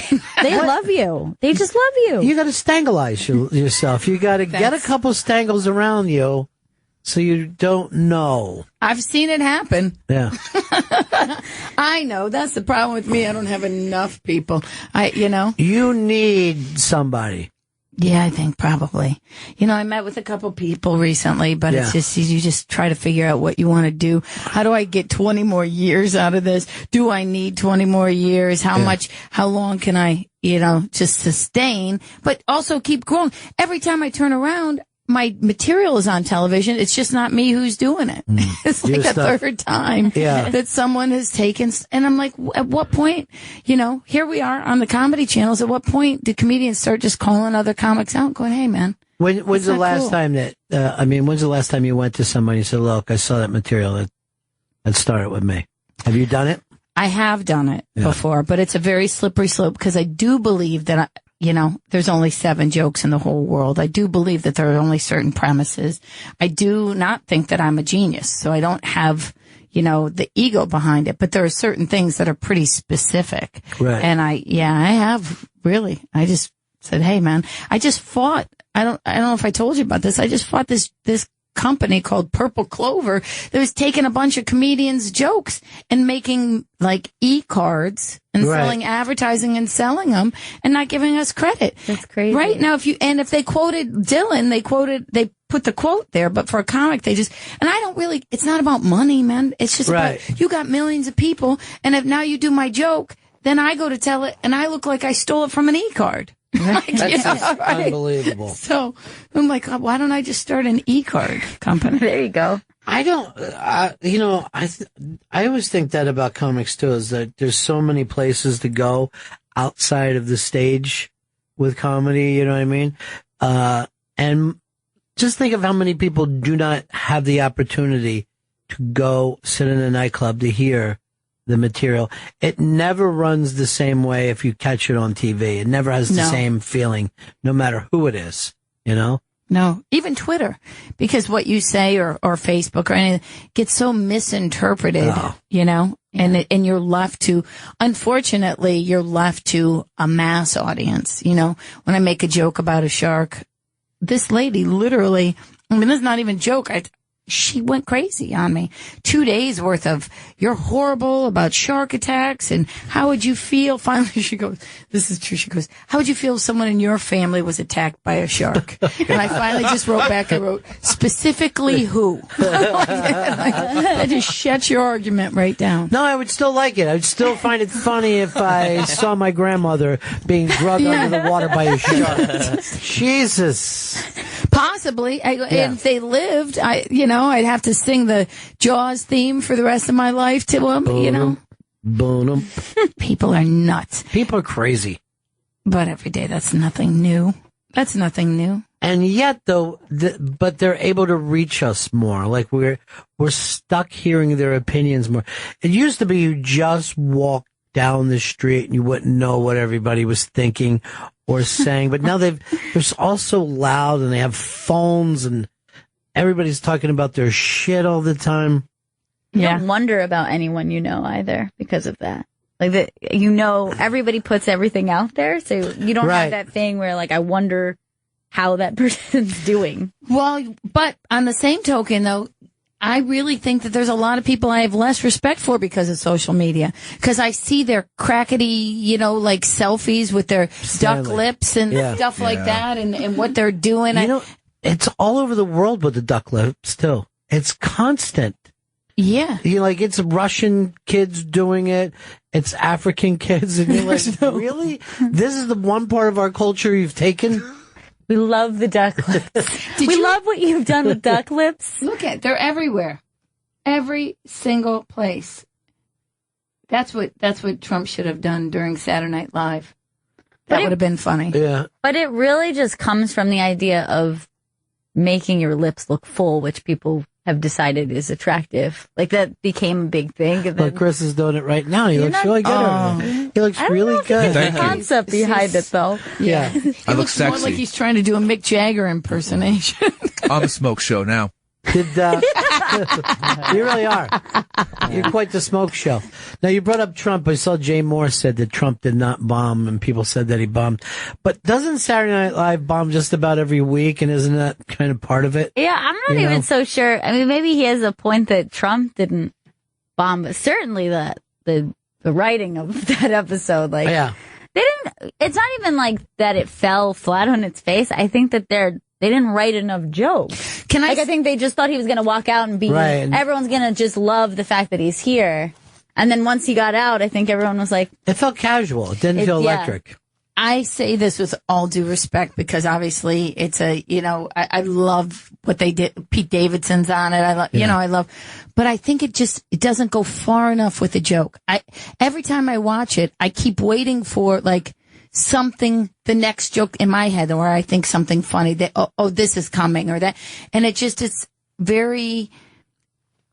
very rudimentary. I don't think it needs to go to another level. I know they want a lot of young writers, but sometimes there's a lot to be said for being a veteran, to stick it on there with, especially, if you saw that Trump live tweeting sketch, it could have been hysterical. Yet it was the same joke 27 times. Yeah. I also thought it should have been on Twitter like literally putting it out on Twitter as it was happening. That's the first thing I did was check, they must actually be tweeting those tweets, and they weren't. They didn't, and it would have been a blast. Yeah, it would have made people tune in, don't you think? Yeah. If they weren't already. And then, but even like when his daughter walked out, I think that they just think like that's enough, and she walks out. She Didn't doesn't even have get a pop. Nobody There was even. nothing. I It was was like, hysterical. I actually was thinking, do they not know who it is? But Or do I they just haven't don't even care? seen her in 4 or 5 years, so there was no reason. It's not like Jack Nicholson walked out or something. Exactly, but that's like, I think that they had a certain confidence of the guest on its own, that they didn't need to do enough work. Because then she walked out, didn't get a pop, and then there wasn't even a joke in case that wasn't enough. Or do you think that maybe they didn't want to make it funny? Maybe there's some weird political agenda underneath. Oh, like they didn't want to be responsible for getting Trump elected? Right, because, if it was hysterical and funny, then we'd all be, then he looks cooler and nice. I don't know, but it seems to me like it always just is missing one more beat. Like, it feels to me like almost, dare I say, because what if I got to lose with my mediocrity? They're going to pull away the Pittsburgh Improv from me. I feel like it's a kind of an open mic kind of thing, like where someone's just not telling them and focusing them a little bit more. Yeah. The show always kind of goes through that, but it's so safe now. Like everybody's so professional. Yeah. Whatever. I think that they need somebody who's off the rails a little bit. Yeah, you're right. The danger of it having big personalities like that and then it being live was certainly what was exciting. Or learning of it. how to utilize some of them now, But also maybe comedy has changed. Maybe that's where the voice is now, because there are certainly times I see that in the audience, that there are certain people, they just don't get it. And maybe that show isn't for me to get. Maybe I'm not their target demo anymore, Chris, why don't you plug away instead of sitting over there practicing your duck faces? Tammy Pescatelli is performing at the Improv in Pittsburgh November 20th through the 22nd. Go to improv.com for tickets. And she'll be at Helium Comedy Club in Philly December 9th through the 12th. Go to heliumcomedy.com for tickets. And Tammy's special, Finding the Funny, is available now on Netflix. See? Great clubs. They're good clubs, aren't they? Yeah, but none of the Saturday Night Live cast are playing those. So who am I to insult that game? They will. They will. Right, and I won't even get those clubs. Then I won't be. I don't know. It's always just changing. It's a constant thing. Yeah, it is. I don't know. But do all jobs go through that? Well, the computer has changed every job in America. People that used to do one thing one way, the computer has changed it. So you don't learn a trade anymore and then you do it the rest of your life. You have to learn new ways of doing it every 16 months minimum. I thought about that. I thought about there used to be a television repairman. Right. That was a real thing. It was a you real guys job. probably don't know. It was a real job, and they would take your TV and keep it or come to your house, and there's no television repair. No, you get rid of your TV now. Yeah, there is no I need a new repair of TV. anything. That's true. I mean, just the idea of electronics, repair in general, it's just you chuck it out and you buy the next generation of that thing. Even down to a car. Guys don't work on their cars anymore. You used to go to people's houses, they would be working on the engine of the car. Now you open it up and there's a computer inside there. It's not really an engine anymore. Yeah. And that's the way everything is, no You matter can't what it is. roll it back Yeah, the way you they used to unplug the speedometer. Yeah, none of that stuff. I mean, you're looking more and more at that a car is just it's a moving computer. It's starting to hit the brakes for you when you're going into a turn too fast. It's going to decide whether it parks for you. It's not. You're in an iPad. That's what you're doing. You're just sitting inside an iPad. And soon you'll have nothing to do with it. It's just going to be self-driving. It seems like we're getting down to the point where we don't need people on the planet. Well, that would be good. Yeah. That would be machines and mice. That'll be it left on Earth. And then a new Star Wars movie every few years. Can't wait. It's gonna be so good. But, listen, the funny thing about all of it is, don't you remember when things were pure before Star Wars was doing a commercial for Kraft macaroni and cheese before the movie came out? Remember when before all these things happened? Yeah, now it's like we've invented the toy, so we've got to invent the person to be in the movie that looks like the toy. Let's find someone who looks like this Star Wars toy that we invented. We're out of our minds. We're out of our minds. I know. There should be a way for a country to hang itself. That's what we need. Trump. Trump can help. Choke Trump itself can to be death. the noose that we put our head through and jump. I feel, I've had a couple of those situations. Did I ever tell you my Robert Goulet story? Do you know who he is? Robert Goulet used to be this crazy lounge singer but some people don't.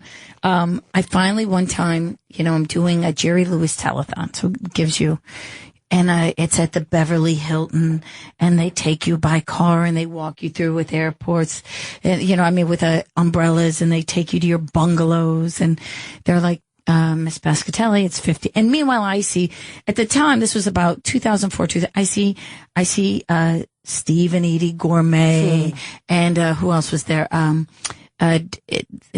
What's his name? The side, Ed McMahon. So in my head, I'm wondering how I overshot stardom. How did I just miss it completely and end up in this weird cocoon movie? And, Robert Goulet was in front of me walking down to our dressing rooms, our little bungalows, and he cut left into this room, and the intern who was walking me down just kind of stopped by this room that he turned in, and it's looking at me, and I'm like, hey, I have to be on stage in 15 minutes. And she's on her little, her walkie, hello, excuse me, yes, Mr. Goulet, I don't know, hey, I have to be on. He actually went into my bungalow and took a dump, and then walks out 15 minutes later, proverbial, literally, magazine underneath his arm, in a tuxedo, tucks it underneath his arm, gives me one of those 2-finger eyebrow, aren't you, salutes, aren't you lucky that I shit in your bungalow? And walks off. They had to move my call time. I couldn't even go in there because he was about probably 79 years old. When a 79-year-old man shits in your dressing room, it really pushes your call time. So I've been there where I wanted to kill myself. That's the craziest story. So he just figures wherever I go, people are glad to see Robert Goulet. The hard part was his dressing room wasn't that much farther than mine. Yeah. Somehow between his dressing room and the stage, less than 100 yards, less than a football field, he had to take a dump so bad that he couldn't go either direction. He could not. And yet it still took him 15 minutes. I literally stood outside, and it took me a while to comprehend what was going on. But he's literally, thank God there was no Periscope then, because I would have Periscoped the whole thing. Ladies and gentlemen, Goulet is in my dressing room right now. I got Goulet. That's what I used to say. Every time something would go wrong in my life, I'm like, I got Goulet. Was he only a singer? Did he do anything else? Was he an actor as well? I think he acted in some things. He's in Beetlejuice. Yeah, he was, that's right. He was at the dinner table as a dinner guest. Well, shortly after that happened, it was very funny because he started doing a series of commercials where at 3:00 in the afternoon on a Friday when you're tired, Robert Goulet would come and kick your coffee over. And I said he must have either someone who was with me in that hallway became an advertising exec, or he must do that a lot. Ruin people's day. It was so funny. Then he died. I think it's just so great it actually pushed your call time back. I couldn't get in there to get ready. I couldn't change. I couldn't. And I just was like, no, we're going to have to sit with this. This is the weird Robert Goulet commercials.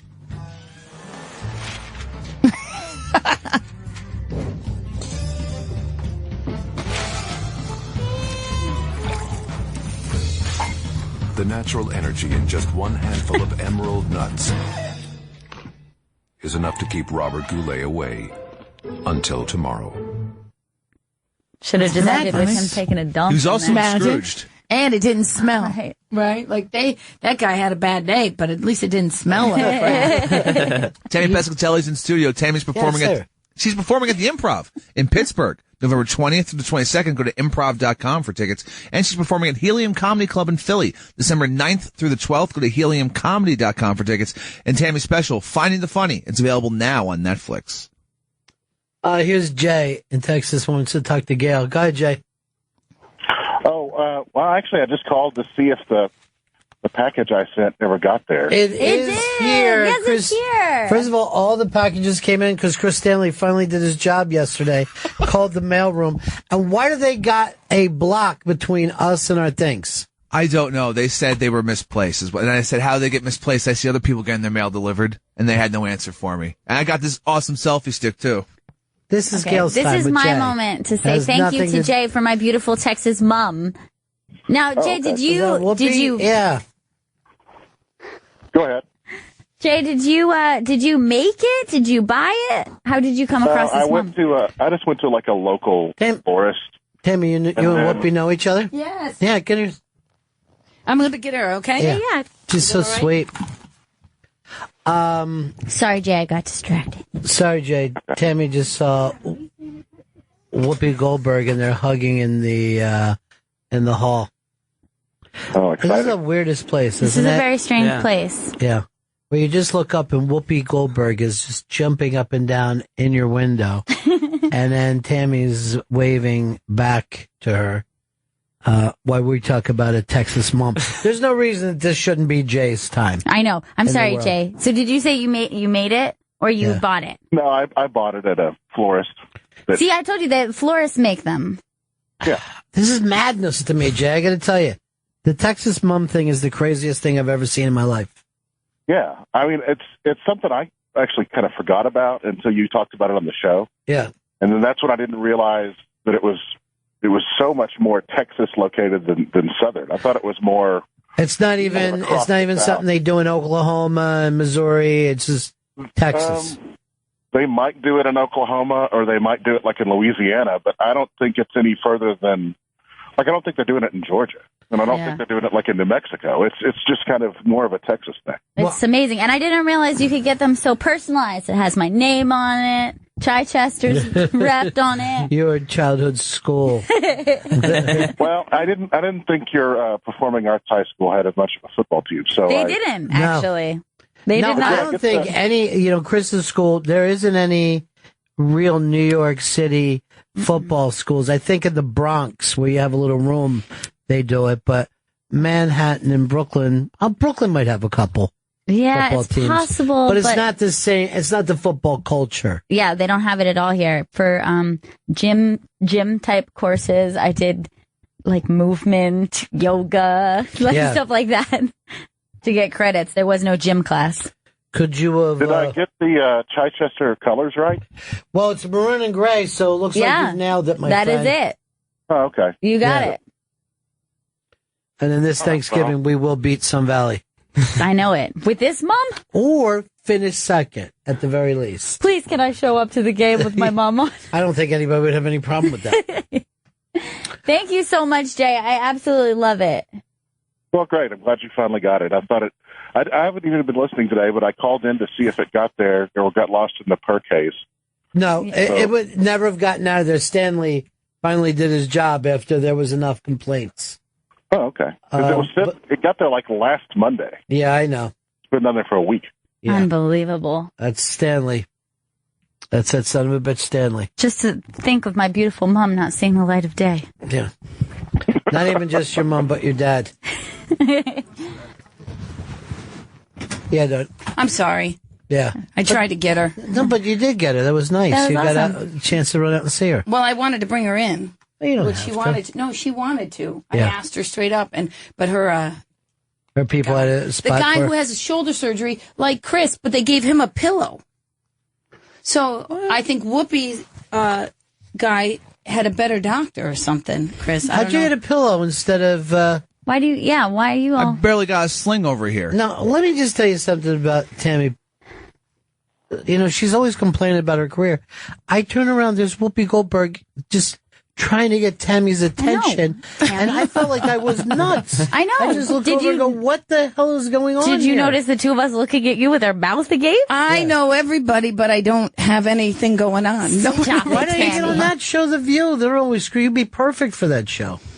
Yeah, I probably would. I'd love it, but you know, would be amazing for it. You know what happens? You have to have I don't have an agent still, right? And my manager's been dealing with a lot of stuff, so you have to have someone to fight for you. That's what it is. Absolutely. I happen to know everybody, but no one ever thinks to call me, and no one's going to just call you and go, "Hey, you want a job?"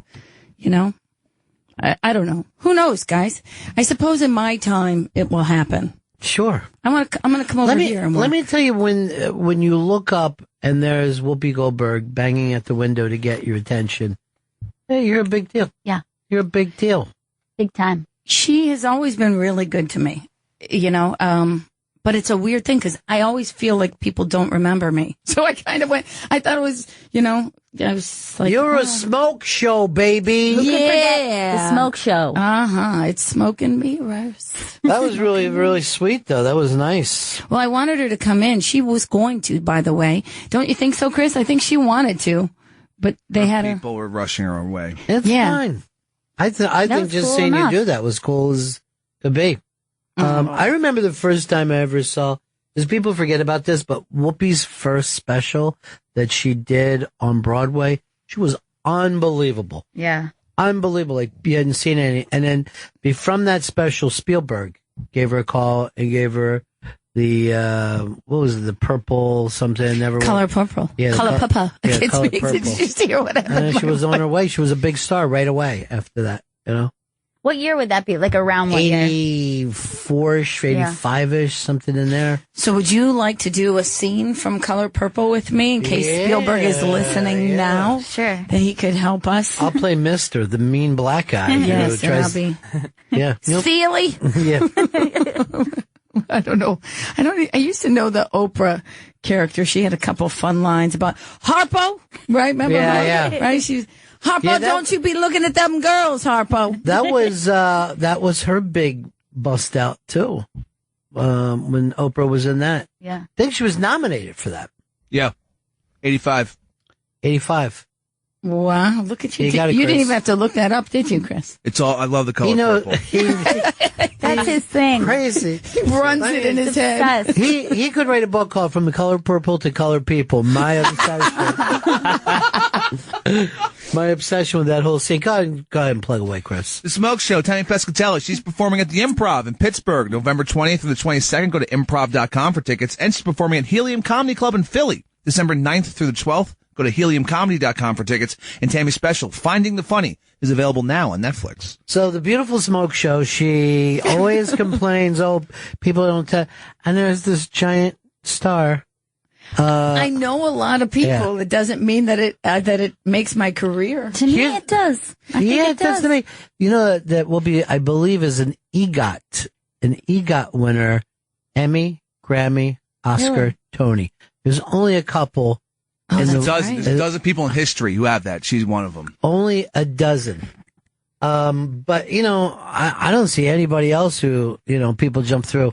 Hi, you're on the Bennington show. Who's this? Steven Spielberg. Yes. Hi, you're on the air. Ron? Yes. It's Gurian. I'm on hold. Oh, Jeffrey Gurian. I love Jeffrey Gurian. Now, Jeffrey. Hi, Tommy. How are you, Eddie? I'm good, honey. Tommy just had experience that even you don't get, Gurian. Whoopi Goldberg pounding on the window to get her attention. I heard. You're right. I do not get that because my window's on the 16th floor. You know, oddly enough, it is. Tall. So, yeah. Nobody's banging on my window. Be like that scene in Salem's Lot when the brother flies to the window. Jeffrey, who would be a perfect agent for Tammy? You know everybody in comedy. A perfect agent? Yeah, who's the comedy agent can knock down doors?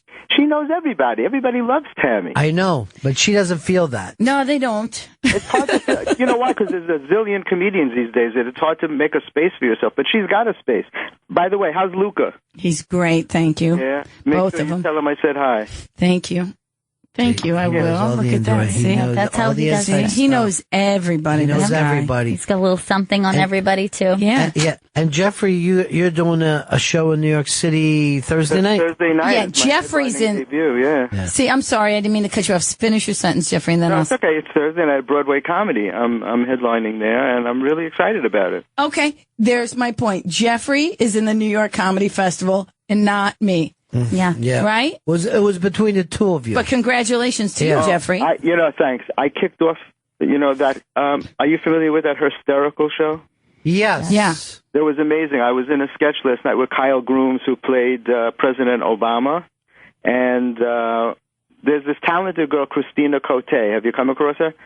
She does this, she produces the show Hysterical. It's a charity for Gilda's Club, and it's the third annual one. They did it at Caroline's. It kind of kicked off the festival last night, and it was amazing. It was a packed house on a Monday night, and Sashir Zameda came in to do a set. Lynn Koplitz was there. Who This would have been perfect for Tammy to be part of. Yeah, it would have been, absolutely. It would have been a great show for you to be on, and I'll bring you together with Christine if you don't know her already. Okay, that'd be great. Thank you, because Jeffrey. that's a show that you should definitely be on. It was all women, and it was an amazing show. To pack a club on a Monday night is really something. Yes, it is. Yeah, we've got it. Yes, Thank it you, is, Jeffrey. Thank you. And if anybody has any extra rope, please send it. Don't send it to the mailroom because I won't get it in time. You know what? She's feeling bad about herself. You got to make her feel good. Tammy is such a talented woman. She really is, and everybody respects her. But it's a crazy. How do you make a place for yourself? And this isn't helping, Jeffrey. It's not helping. Jeff, where is Fez? I don't think there's anything she could do that she hasn't done. She's done it all.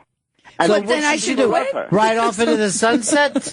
No, not saying that at all. You're Time for you to retire, Tammy. You are the anti-motivational speaker. People tend to blame themselves whether or not where they deserve to be. Yeah. They blame themselves, but it isn't them. I mean, people do everything they can do to further their career, and then there's like a mystical thing that happens. Who knows? I don't know what agent a person needs. It's synchronicity. Well, for sure, but I also think that sometimes, you just a little bump. There are times too that I do believe that you have to be realistic and go, maybe we're done. Oh, that's Jeffrey you know what? Some people have a guardian angel. Like this past week, Rachel Feinstein did her special. Amy Schumer produced it. Yeah. Amy is her guardian angel. She announced that she was her best friend. She came out on stage. Who isn't Amy's best friend right now? Well, a lot of people want to be, but they say it. It's different when Amy says it. Amy said, I'm Jeffrey. here for my best friend. I'm looking at Tammy Jennifer the whole time that Lawrence. you're saying this, yeah. Jennifer Lawrence is her best friend. Billy Joel. Yeah, everybody's their best friend. The Madonna. singer, Bridget Everett. Bridget Everett's her best Plug friend. me in there, would you? Yeah. Because I don't want to be without a plug. Yeah, I you know? understand. I get Not you. everybody I has fuel. Whoopi Goldberg jumping up and down to call That's their attention. right. Whoopi Goldberg, please. It's over. She probably thought it was somebody. She probably thought it was a sideways Sandra Bullock. That's probably from the back, and then came out and she was probably highly disappointed. By the way, Whoopi was so layered in her clothing. There was just layers upon layers of cloth. Yeah. Not even what I would consider clothing. Sheets. Yes, it's just one. She's draped. Yeah, she was draped. Like a serape. I guess like a serape Sure, right now. of course. Like Sure. All right. I'd like So, to get those at Starbucks. Jeffrey, I don't want to interrupt you. Go back to the people that you said are doing better than Tammy. You had a list. keep going. You had a list of Yes. people. How about let's start calling people and asking them why they hate me. Let's start. Has Tammy got a bad reputation, Jeffrey? Is that it? No, she's got a great reputation. Everybody loves her. Yeah, I don't think, you know what it is? Nobody thinks of me. It's true. just like my childhood. Yeah. That's true. Maybe you have to do something scandalous, to wind up on the front page or something. Who knows? I definitely didn't bang enough comics or That's probably have them enough, write but so there was some. Yeah, I had to, I did something wrong. I wrote my own material. That's really fucked up. I wish I would have thought of something else to do. I told you before, never sleep with the middle act, but you wouldn't listen to me. Blame Luca. Yeah. No, no, he was, he Because was you're only married, comic. so it's hard to be out there when you're married, right? Why? Even when I was single, I wasn't, going up on Jeffrey. What? Make her feel good. Yeah. Jeffrey. Did you just see probably the Inspector General just walked by? It's a crazy day right now, last couple of days. Trying to get her attention, right? Yeah. The Inspector General. She should feel good from all the things that she's accomplished. She's a great comedian. She's so funny. She had her time, as you said. Jeffrey, you guys at Interbank didn't even pick me to be the most stylish in the top 10 stylish. You should have, yeah. How about that? Lead to fashion school and everything. How about that? The Interbank should do a big cover story on you. Are you up for this? Well, I'm going to put this in my column. Big cover story. I'm going to put this in my column next week. When we get off the air, you can send me some stuff, and I'll promote your shows and talk about all the great stuff that you've done. No, you're so sweet. Listen, if I only have Ron, a Gillian, and one-arm Jack in there, I'm good for the rest of my time. One-arm Jack, and he just yells, "Sup?" What's up? That's me. Meanwhile, I came in on that men's room story, which was the same as last week. I come on, you're talking about men's rooms and going to the bathroom. The same thing with the Robert Goulet thing. That's what's holding Tammy back. That's holding Tammy back. That's it. He put the curse. Yeah. It is. It's like the Bobby Brady tiki. It is. It really is. I need someone to come and get it gone. You need a shaman to cleanse that from your life, I think. So Thursday night, Jeffrey, you are headlining. What's the name of the club? Broadway Comedy Club on Great. West 53rd Street. Yeah. And Tamara Holder's going to be on the show from Fox TV. There's a bunch of, it's all women, I think. Sure, Judd Apatow is going to be there to write your life story. I wish. No, I'm pretty I gotta sure run over. Adam Sandler's dropping by. Yeah, it's going to be so good. It's going to be amazing. Yeah. You're going to save pit bulls. I'm pretty sure that this entire festival is going to be amazing for everybody. There's a lot going on, I'll tell you that. Judd is in town for his Saturday night. Judd Apatow and friends at, I believe it's Town Hall. It's Carnegie Hall. Carnegie Hall. And, that would have been perfect for Tammy. Yeah, jeez, nobody thinks of me. Come on. I'll be there. I'll be sweeping up after. Oh, no. I'll be Carol Burnett. Leave it till tomorrow. You had a long night. I'm good. All right, Tom Segura is here, Jeffrey. I got to let you go. Oh, really? Okay. Well, Tom's got a big show coming up, too, in the New York. Yeah, geez. Tom does. What's Tom's show? Absolutely. What's Tom's show? I don't remember I didn't memorize the bulletin. So It's called Everybody's on the Show But Tammy. Yeah. But let me see. I have it. I actually have it. No, that's here all it right. is. We'll talk to him about it. He's at Scutterball on Friday. Okay? Yeah. Good. So I'll see you guys. Hopefully I'll see you. Tommy, if you're in town, come by on Thursday. Break a leg. Yeah. And we'll talk. Thanks so much.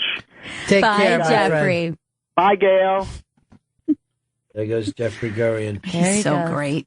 He's got he really meant nice things from his heart, don't you think? He's so he kind. does. He is kind. Yeah, I can always tell by people that either like Jeffrey or do not like Jeffrey. He's one of a kind guy. Yeah.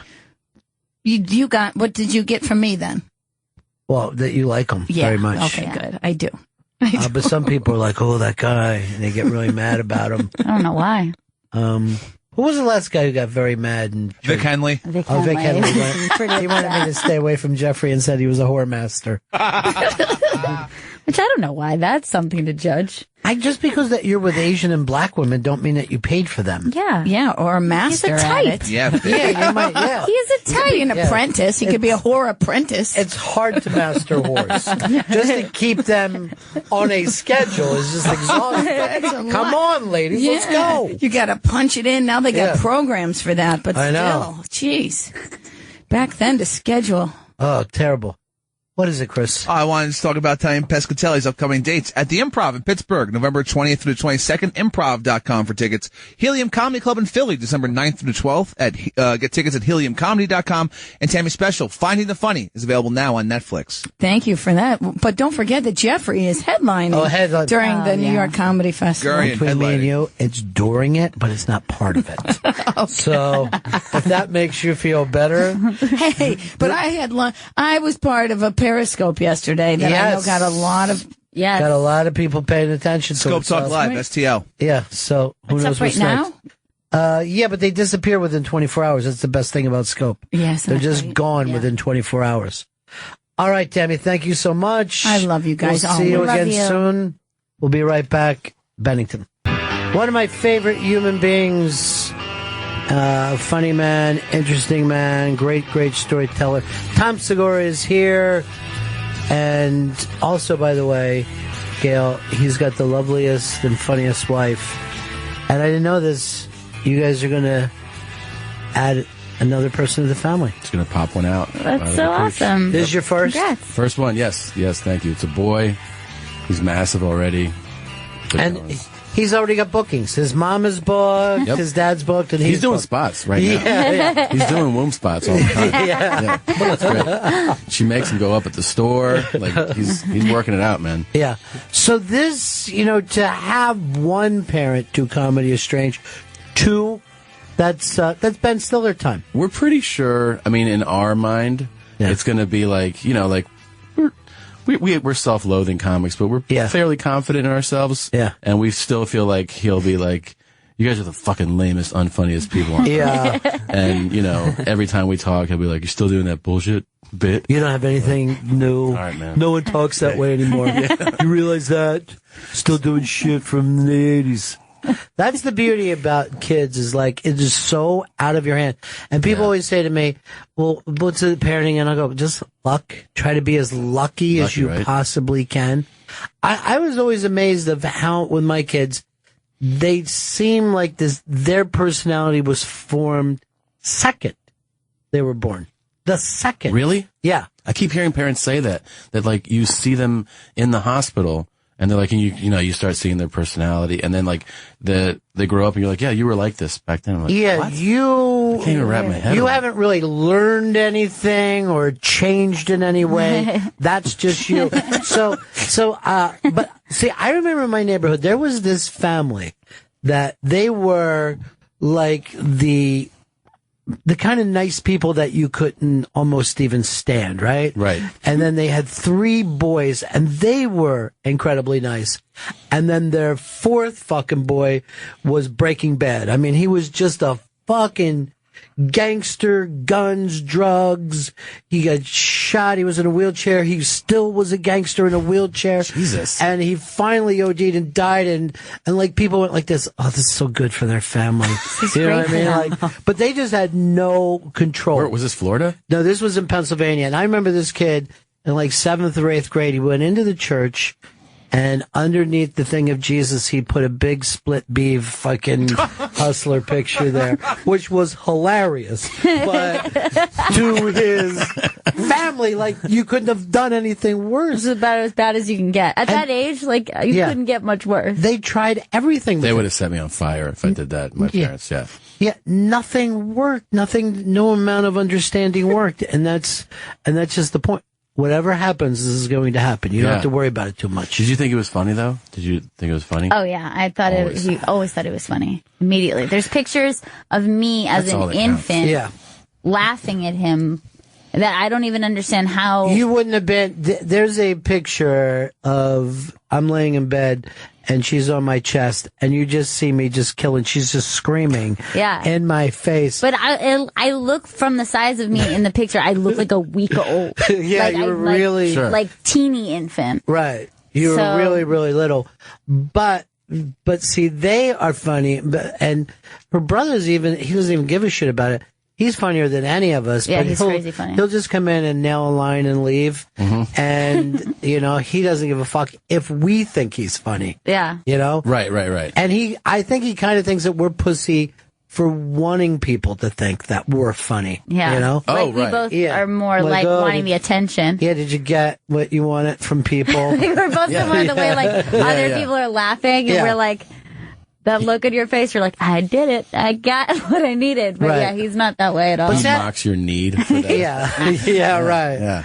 But see, that's what I think, like, a lot of people worry about what kind of dad. Well, I think you're going to be the same kind of dad the way that you are a friend or anything else. You're just you're that person. Yeah. You could fake it for a while, but they're going to catch on. Sure. You know? And you can't really keep that up either. No. Like you can have some ideas about, I'm going to be the kind of parent who's strict, or I'm going to be the kind of person who really lets my kid be free, whatever it is. And usually that's just like a rebellion from the way I think you were raised before that. Right. You know what I mean? Like that people comes either rebel or do exactly what their parents do, but it's the same thing. And You know nobody what I mean? wants to find a middle ground. Everyone either says, this is how my parents were and that's how it has to be, or I'm going to make my kid's life exact opposite of the way I was raised. Yeah. No, I mean, I think there's things where, like, for me right now, I think about the things that I want to do the same, and then things that are definitely different.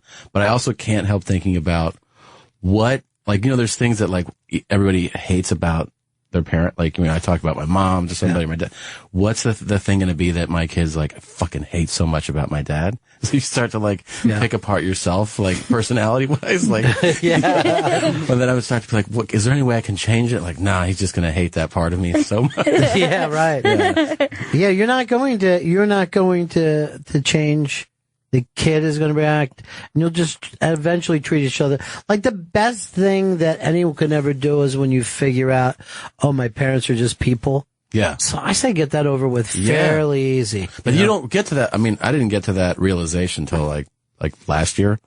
Right. And I was like, oh, they're people. They're just like two people walking around that you see. Yeah. And then they made a kid. Yeah. I thought they were angels that flew down. Like, just here for me, you know. And they know everything, and, you know, so that when they didn't do something right, somehow that was crushing. And, you know, I'm always amazed that people take it so personally when they were given up for adoption. You know what I mean? You'll have, like, grown men like, what was it about me? You're just like, stop it, dude. Right. They didn't have any money. And if you met somebody who was adopted, you would be able to say that person, it wasn't you. It wasn't the infant you. It wasn't you in utero personally. Yeah. You would be able to rationalize that, but when it's your own thing, you're like, they didn't want me. What kind of answer are they waiting for? Like, someone to be like, well, you're selfish. You were selfish. You were a selfish little baby. I can't tell you how loud you were. Stand you. And shitting directly into your pants. You didn't even try to make it to a restroom. You would shit 6-7 times a day. It's ridiculous. And never solid. Never a nice solid shit. It was just liquidy and all over the place. I just didn't like you. That's what it was. That's the best answer. Yeah. No one liked you. No one likes you. Imagine being so unlikable that as a baby we knew we didn't like you. Like, that's a whole other level of not being likable. I think it's always amazing to me if, like, people always act like nothing is more important than family, and family is the most important thing. But if you're ever, like, at a family when they get together, like Thanksgiving, and you look around and you go, does anyone here have anything in common? You have babies, you have really old people. None of these people would be hanging out together at all. And yet you feel like, I don't know why I'm not getting along with that 89-year-old woman. You know, what is going on there? I just went to a wedding where I haven't seen people that are, it's like tight family and then like layers of family. Right. And at the reception, I hadn't seen some of them in years. And they were like, let's say 10 people over, you know, and I would look over at them, make eye contact and be like, I don't really feel like saying anything. It's been years since I've spoken to them. I'm like, that's how little I have feel. And then I would leave the wedding reception and be like, that's too bad I missed them. Like, I didn't get to. Right. That's the point I'm at now, where I'm not going to even pretend that the connection is there, you know? My father, both my parents are still rocking it, still doing well. What? Really? And they're in there. My dad's, I guess, late 80s. They have gardens and all that. So and he's up to the news on everything. I'm talking to me the other day. So he's telling me this, you know, Facebook has connected him with people all over. and he's telling me that I have some relative. I'm not even going to say where, but the guy has a 5-acre farm, overlooks the mountains, and he goes like, and I've never heard of this guy, let alone the guy's mother, who my dad knew. And he goes like this. Ronnie, I'd love for you to stop out if you like. He goes, come out for like a week or two. And I go, what? He goes, I told him all about you. And he goes, he'd love for you to come out there for 2 weeks. And I go, you know what? I'm going to do it then. I'm going to show you that I'm going to dive into this uncomfortable situation and stay in his house for 2 weeks because he brought it up. I'm calling his bluff. Why not? We're family. Yeah. We're technically family. Yeah. So there'll Come be out nothing. for 2 weeks. 2 weeks because he has 5 acres. Because you know me, I like to wander around for some reason. And then I can sleep in his home. You're like a dog. You get Yeah. out there, you're going to chase a ball, you're going to have a great time. I'm sure It's a great introductory visit, too. It's 14 nights. Yeah, I'm sure he has an Jesus. undersized bed somewhere I could crawl into. And then we can talk about the fact that we're somehow related. God. Yeah. Because Will you stay at relatives' homes? I at don't all? like it. No, it's I don't the worst. like it. Yeah. I've gone to like cities where the family is like, so come over. I go, I already booked the hotel, and I haven't booked it. And then I book it, and I'm like, here's the thing, I already paid. It would be a total disaster to lose that money. Just to avoid staying in your home. To be in here, and like when I get up to piss at night, make sure I'm not walking into a child's room. It's getting worse too with age, I feel like. Yeah. The older I get, the more it's like, I'm going to stay actually in the city over from you. I'm going to stay in a whole other place. Maybe I'll be for dinner. Yeah. See you then. I don't know what it is. I'll meet you in the parking lot of a Walmart for 5 minutes, and we'll both look out our windows at each other and talk from there, like it was a drug deal. I don't know what it is, but I do agree with that. Now, I remember being younger and being happy to sleep on someone's floor. Like, I'll fucking crash out on somebody's floor, but I just can't be around that. I remember when I outgrew that as a possibility for overnight staying at friends' house, but then other friends didn't. Yeah. Or if you happen to be partnered up, if you're dating someone who has not been out of that, and they're like, we're going to visit my friend, we'll just crash there. And it's like, oh no, I don't do that anymore. Like that was a thing that I could do up into a certain point, and I've reached the point that I'm no longer allowed 20, to, right? able to crash somewhere and not sleep in the clothes that are appropriate for sleep. No way. On a surface that is not okay to sleep on. I can't do it anymore. Well, when you stop just passing out, I mean, it is much easier if you pass out somewhere. Sure. But if you have a designated time that you want to go to bed, Yeah. you just can't be like, so I'm going to go to bed on your couch right now. But what is it about a hotel room that feels comfortable? I love a hotel room. Oh, I'm back. It's Good. the best. It takes 3 hours for me to start calling it home. Like, I'm like, hey, so are we going to go home now? I'll just head back home, change, and then I'll come out. Those great comforters. If you get like the great pillows and comforters, it's Love better it. than home. Love It's it. the best. It's better than It is. Dude, by the way, I had a friend crash on our couch in LA, and he goes, hey man, I'm coming into town. Can I just crash? And I was like, well, I'm married. I got to talk to my wife first. Right. And so he's like, I'm coming out like Thursday to Thursday. So I only need like a couple nights at your place and I'll go somewhere else. And I go, okay, she okays it. He crashes Thursday night, Friday night. So Saturday I'm like, so where are you going to crash tonight? And he goes, I just haven't worked it out yet. And I go, wait a minute. Are you going to crash here more? He's like, if that's all right. I'm like, you're dropping that on me now? Like you worked out 2 nights and then at the moment you're working out an extended stay? And then I go, well, how many more nights do you need? And he goes, just until next Thursday. I'm like, you just turned a 2-night stay. And that's why you can't allow somebody to even crash at your place, because then the guilt. And I was like, all right, man, I guess you can stay. And he just lived on our couch for a week. It was the worst. It's suspect, too. And anyone's using the word crash at a certain age, that becomes a negative word. It's not 38. a positive word. Yeah, he's 38. He's crashing. He's crashing. And what? You're going to hit something in L.A. during your fucking 8 days there. Your life is going to change. You're going to be in a movie with George Clooney. Stop it. He booked one. He actually booked a George Clooney movie. God damn it, he proved me wrong again. Yeah. That guy, seriously, it turned out to be Brad Pitt. What? Yeah. Oh my God. That's who it is. Good. He's good too. That's what bugs me.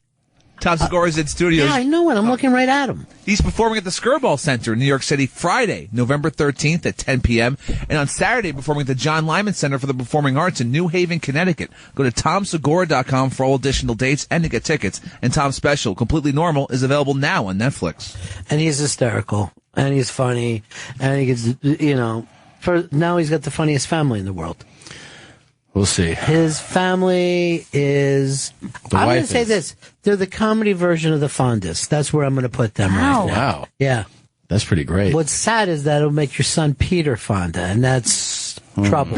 That's trouble. I can't wait to take my newborn to commercial auditions. That's what I'm most looking forward to. Well, starting to do auditions with him right away. Like, this kid would be great for that. Yeah. I found this kid. You're going to love him. He's amazing. I can start pitching him now. Yeah. Like, I just know he's going to be good, guys. Like, I got the 3D ultrasound. He's got the face. There's something about him. And oddly, he loves the product. So he's not acting. He loves this. I see the way he reacts. The hands, the eyes, they don't lie. Yeah. And that'll come through on camera. The camera picks it up. Camera loves him. The camera's crazy. That's the thing is I can't teach. He's got. I wish I had it. I don't have it. I haven't done a commercial in years. But you still go on auditions. No. Not good. No. Good. God, no. That was the best relationship to end. The commercial agent. And then they're like, you haven't gone out in the last 12 times we've sent you something up. And I go, yeah, I think I don't want to do this at all. Or like, just never call me again for commercial. They're the most soul sucking, You drive like across town and it's for a callback for Domino's. You're like, I just don't want to do it anymore. Yeah. I'm too old for that. I can't do it. I'm just done. I did like, I did a commercial with my thumbs, and then I booked it, and then as we're shooting it, they go, do you bite, like, your nails and your skin? And I go, yeah. And they're like, dude, you should have said something. I go, you booked the fucking thumbs, dude. Like, you booked these. Yeah. I showed you them at the audition. These are the same You gotta roll with it now. What was the product? It was for Sony.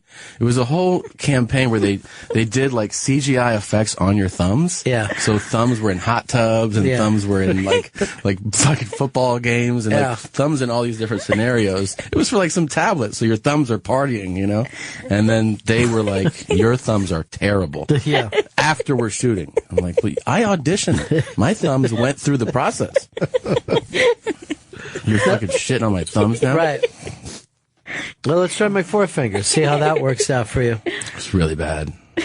Really bad. Show business is amazing because on any given day, it's like a good thing and a bad thing. Like Tammy Pescadelli was just in here. Love Tammy. And she's complaining about her life, and then Whoopi Goldberg comes and bangs on the window and is waving at her, right? Yeah. So that's great. Yeah. Then she runs out. Didn't wave at me. Yeah. Yeah. And then Tammy comes back. I'm sorry, I couldn't get her to come in. I go, I don't give a shit if she comes in or not. Why would you let that make you feel bad? I think it's cool that Whoopi knows you. Yeah, but she wanted to come in, but then she was making up excuses. And I don't think any of our day would have changed if Whoopi Goldberg would have came in. You know what I mean? Yeah. Like, Whoopi's here, and then what else you got? Right. Well, I did see her starting to, like, kind of improvise stuff in the lobby to like, a group of people, and it was pretty fun. So she was doing her characters like in the she old came days. out of the bathroom, she goes, why the fuck are the toilets so low? Yeah. You gotta sit all the way down. People were, like, losing their minds. Whoopi's talking about stuff. Like, they were really having fun with it, yeah. And then she went into an old man bit, like, "Hi, I'm here for 18 years." She used to do all that stuff. Yeah. She used to have like 9, like her first special was just characters. Yeah. And everybody was crazy about her. I didn't realize that she was. Yeah, man. She's such a good actor, too. Yeah, well, she was so, like, she's rail thin in this, right? And she's just funky. You know what I mean? Like, it was something like if George Clinton got thin and started doing comedy. And this first time I remember seeing her, I was just amazing. And like Spielberg called her, I want to put you in a movie. And then she got more movies. And for some reason, she's just like, now I'm doing a game show. You're like, what? Like, why are you in the Hollywood Squares? You know, and it just got nuttier and nuttier like that. But she literally started at the top. Yeah. You know, like her first gig was Broadway. That's insane. And they gave her a Tony. Her next thing is in a Steven Spielberg movie. She's got an Oscar too, right? She's got the EGOT. Oh, She's got the Emmy, Grammy, Oscar, Tony. Yeah. She lets her titties hang. Yeah, she lets them go. Yeah, which is like what you do when you have all four. Here's the thing with her. She looks like she lives on Tatooine or whatever that Star Wars thing is. Tatooine. Yeah, Tatooine. Where you're just fucking layering sheets over yourself. Dust storms. Robed up. Yes. Yeah. She was swaddled. No American dresses like that. No American dresses that way. Well, Tatooine is actually Tunisia, you know, so okay. Those people. But you just don't see it, but it looks comfortable. Oh, yeah, you know? she looked very comfortable. But it's like if you jump up in the middle of the night to take a piss and you just wrap the sheet around yourself. If she did that 3 times, then she would just leave the house like that. That's got to be a thing, too. Like when you think about what is it, when you get a certain level of success where you really go, I don't give a fuck about, like, I'm going to wear just whatever, literally, I feel like, not like I like that shirt. Like, I'm going to take robes and, like, wrap them up. You know what I mean? Like, like when you get to, like, Michael Jackson level or, like, you know, just like that ultra fame where you're like, this pajama would feel nice to wear today. Well, you know who does that? Julian Schnabel. He lives in New York. And he's very rich. He's the painter. Right. I've seen him, and he's been in pajamas and a robe. But then there's paint all over. Like it's like he painted in his robe, and then went out to dinner, and everyone was glad to see him. Right. Like, oh, right this way, Mr. Schnabel. But he's wearing paint-soaked fucking pajamas. Sure. The fucking open at the crotch, and his life must be just fantastic. It's amazing. That or super high. One of those two. You're either super successful, like, because Cat Williams will wear like a captain's boat hat, receiver's gloves, you know, and like sleeves and shit with lights on it. You're like, what are you? And he's like, I'm just me. You're like, all right, man, that's what you're rocking today. Yeah, and then later you go, oh, you hear Cat has a murder rap against him. Something 15 minutes after he saw you, he started shooting into a crowd or whatever. I'll see him on TV, and I cannot believe the shit he gets involved in. Yeah, you know, it's crazy. He brings a fucking. They said at a club he brought like these. He came 3 hours late for a set, for real, which is crazy. And people sat in the audience, and then these 4 girls walked in to the showroom on stage, and people were like, "What?" And they unrolled a rug on stage, lit a candle in all 4 corners, and put a cattle skull on the mic. So, like, the audience sees just a skull of cattle. And then Cat, what's up, y'all? Like, they're like, what the fuck is going down? And then he just sat there and swung his legs on the stool, you know, and people are like, what are you going to talk about? He's like, what do you want to talk about? Like, you set up the fucking, you know, the sacrificial chamber on stage. How about you lead the conversation, man? That's so goddamn funny. Jesus, he is really hilarious. Out of his mind. Out of his mind. Yeah, that's the beauty of it. He's still funny as hell. He's really funny. Like, no matter all this shit that goes down, you would still book him. You know what I mean? You would book him in a heartbeat. Yeah, and dude can sell some tickets too. Yeah. Man. Because people want to see what's going to happen. It's like Prince, you know? So his special, I found out his special, that his last one that came out, it starts with a lion on stage, a real lion, and you'll never believe this, but he was 3 hours late to his special. So they go, the lion started to get super aggravated.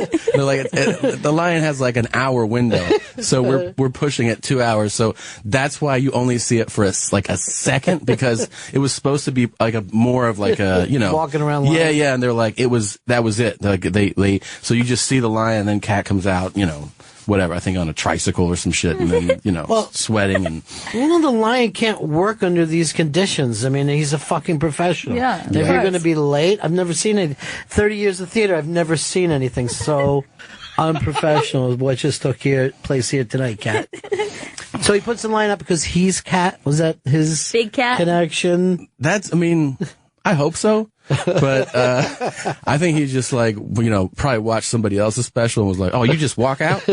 I got lines and shit. Like, he had to up the game a little bit. Yeah. So why just make lights go off when you can have, when the zoo can be there? Yeah, when the zoo can just show up. Yeah. He's the fucking SeaWorld of comedy now. People are going to be so crazy. Just pissed because has a captive lion.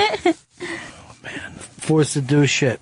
Tom Segura's in studio. He's performing this Friday at the Skirball Center in New York City. That's Friday, November 13th at 10 p.m.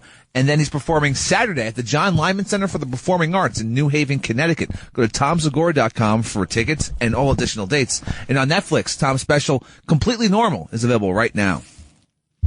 That's a lot, dude. Yeah. That's a lot. It's a lot. Yeah. I know. And you're here, New York Comedy Festival. You're at every comedy festival, right? That's part of the thing. If it's a comedy festival, you have to be there.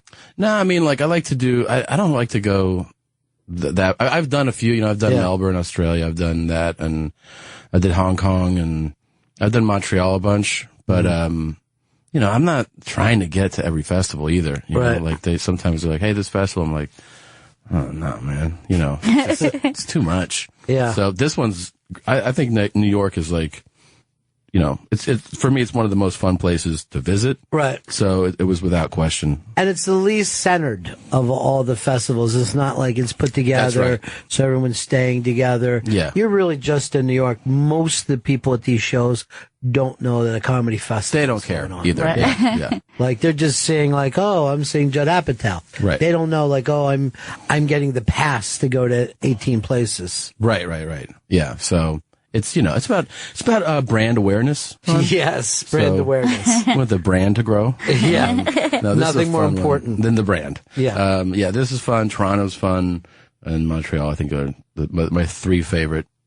What about Moon Tower? You dig that at all? Or? I've gone to Austin a bunch, but I didn't do it last year. Sometimes it's funky because you'll have an Austin date already, and then so you're like, I don't want to, like overdo it. So you kind of have to pick what you're going to do. Where were you playing in Florida? You were just down there. I did one night in Orlando, Tampa, and Lauderdale. I did weekdays, Tuesday, Wednesday, Thursday at the Improvs. So I just hit them each one night, and then I went up to Buffalo and did the Helium Club there for the weekend. That's a cool club. The Helium, I think, is really... His chain is great. Yeah, it's got this shit together. Philly, Portland, they're opening St. Louis. Uh-huh. It's good clubs, man. It's really good clubs. Yeah. Well run. It's fun. It's really funny too, because like with comedy clubs, if it isn't done well, it's going to throw off everything. Yeah, they did it right. I think they did like you can tell. It's all in the details, like little shit. Like you go into a club and they're like, so and so's doing a guest spot, and you're like, you're not even going to run it by me. Like they just tell you that, and they're like, "Why would we run it by you?" And you're like, "Oh, you don't know how comedy clubs work." Right? Like little shit, or like it sounds like diva-ish, but you go to the green room and they're like, "Do you want something, or do you want the server to come back?" And you're like, "Okay," and you tell them like what you want, and they just like never come back. And the next day, the thing you like, which is like water, isn't there. You're like, "Well, you just don't pay attention." Yeah, and that will trickle down through the club. It'll be shitty. Right. You just know it right away. I always think it's amazing, too, when people think a spread can be a bad spread. You know what I mean? Like, oh, we put some food back there. And you're like, but this isn't edible food. You went and got some kind of an old thing from the supermarket, and this is worse than anything. Did you see the spread, though? Yeah.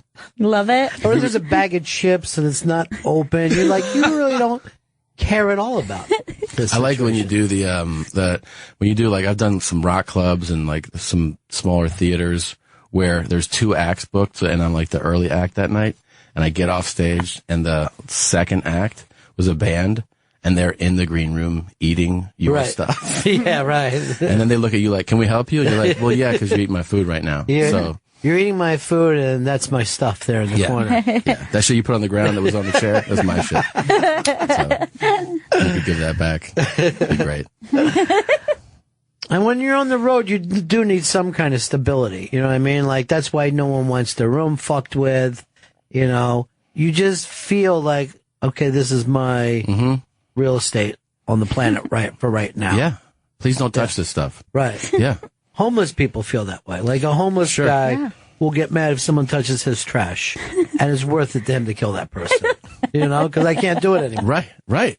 And now I totally understand that. Yeah. You just put that in perspective for me. I totally just saw the light right now. Yeah, good. Yeah, thanks. Yeah. Now I understand every homeless murder that's ever happened. Every one of them. In this moment. Yeah, you can't put, someone's got my cart, and that's everything for me. Yeah. Did you let them in the room? I never let I let cleaning staff in my hotel room on vacation. Right. But if I'm working, I don't let them in the room. Isn't Why do that you think weird? that is? I don't know. I think it's just because, like, when I'm working, I kind of feel like this is home base. Yeah. Right? And, like, I need those socks over there. I don't know. It's like it feels familiar or something, and I'm more suspect of them. I'm like, what are you doing in my room? But on vacation, it's like, this would be a nice thing to have happen. Right. Where I should let them do it when I'm working, but I don't, and I never have. Now, the thing is, like, there is this wonderful thing, like, when you leave the room and you come back and your room is all made up. And Yes. you're like, oh, wow, this is fantastic. And if that happens, but then the next day when you come back and, like, they haven't been there yet, you're like, oh, my God, Yeah. this is the worst thing that's ever happened to me. Yeah. Now, when they get here, I'll want to leave again or just give me 3 towels. Or you start to get, like, I start to get more, like, snobbish about it. Like, I'll call down, you know, I left the room for like 8 minutes and they haven't cleaned it. So I don't know if you guys are taking today off, but I would like it if you could come and kind of wrap this up. And I also found, I didn't know this for years, that like if you tip a little bit, like you leave a few bucks on the bed, not only is it nice and helpful, right, but they'll start doing extra shit for you that they don't do in the other rooms they clean. You know, they'll go the extra mile. You'll find a towel that looks like a dolphin on your bed, and not on a cruise ship. I'm talking on land. The thing that keeps them from being tipped better is that you don't really see them. I think most people tip because they want to see the eyes of the person. Like, look, I'm giving you a couple dollars. We'd like to see you light up when you see. How could you do that like in coffee shops? You wait and like, are you? Oh yeah, I always wait. Now you're looking. Do you? Oh yeah. Of course. And there it is. It's going in. Yeah. Because I care about you. Oh yeah, I had to explain this to a friend recently. Yeah, of course. Where I'm like, you just tipped and they don't know it. Like you've lost it. Which and is they're like, why have I never thought of that before? And I'm like, now. No, but that person I would think is more grounded and has like more, you know, like that's a higher way. It's an elevated mindset of tipping is that like, I'm just doing it for the good of the act. Not us. Right. I want to make eye need that contact. approval. We're not your brother. All right. We want people to tell us good job and see the joy, you know, see it. Like they're not just doing it for the act. And then you're giving the nod, like, that's for you. Yeah. This is for what just happened. I know some people. I've even pointed to it. Yeah. I've been like, I just put it in right there. Did you see that? Yeah. You might not have heard it because it's paper. Exactly. But just that my change. went in. It's, but with, I mean, just think of how hard it must be to clean a fucking room compared to bring a cheeseburger down. And the guy who brings a cheeseburger, you're going to give $4. Right. And then the woman who cleans the room, people leave change. Like literally, we'll leave 78 cents there. Yeah. Like this is out of my pocket. I don't want it there anywhere. If my room's really destructive, I'll start bringing out bigger bills too. Like if I feel like it's an embarrassment what I did to this room, I'll guilt tip higher. Now, do you tip every day, or do you tip at the end? You got to tip the thing you're supposed to is do not a big tips, but if you do it a few bucks every day. See, I was unaware of that for a long time, and I thought you just leave big tip at the end. Well, that's cruise ship. What you're doing is cruise ship. Yeah, because I didn't realize you're dealing with a different lady per day. Every day. You're right. Every day. Yeah, I mean, you know, no one's going to bust your chops, all right, about the tip. It's a good tip. Thank you. I was on a cruise and I tried to tip, and the guy says, "No, please, wait to the end." And this is when I'm younger, and I'm like, "But I'm gambling. I may not have anything at the end. I'm drinking and gambling. You better take the money from me now, or you'll get an IOU that I won't This pay is you." still good, this money. Yeah. But when you're bringing up rooms, I was watching Bert Kreischer's Periscope about a week ago, and his room, it was horrifying. It was horrifying. Yeah. The way he was living. I mean, he's really, he's in a bad place right now. You know that, right?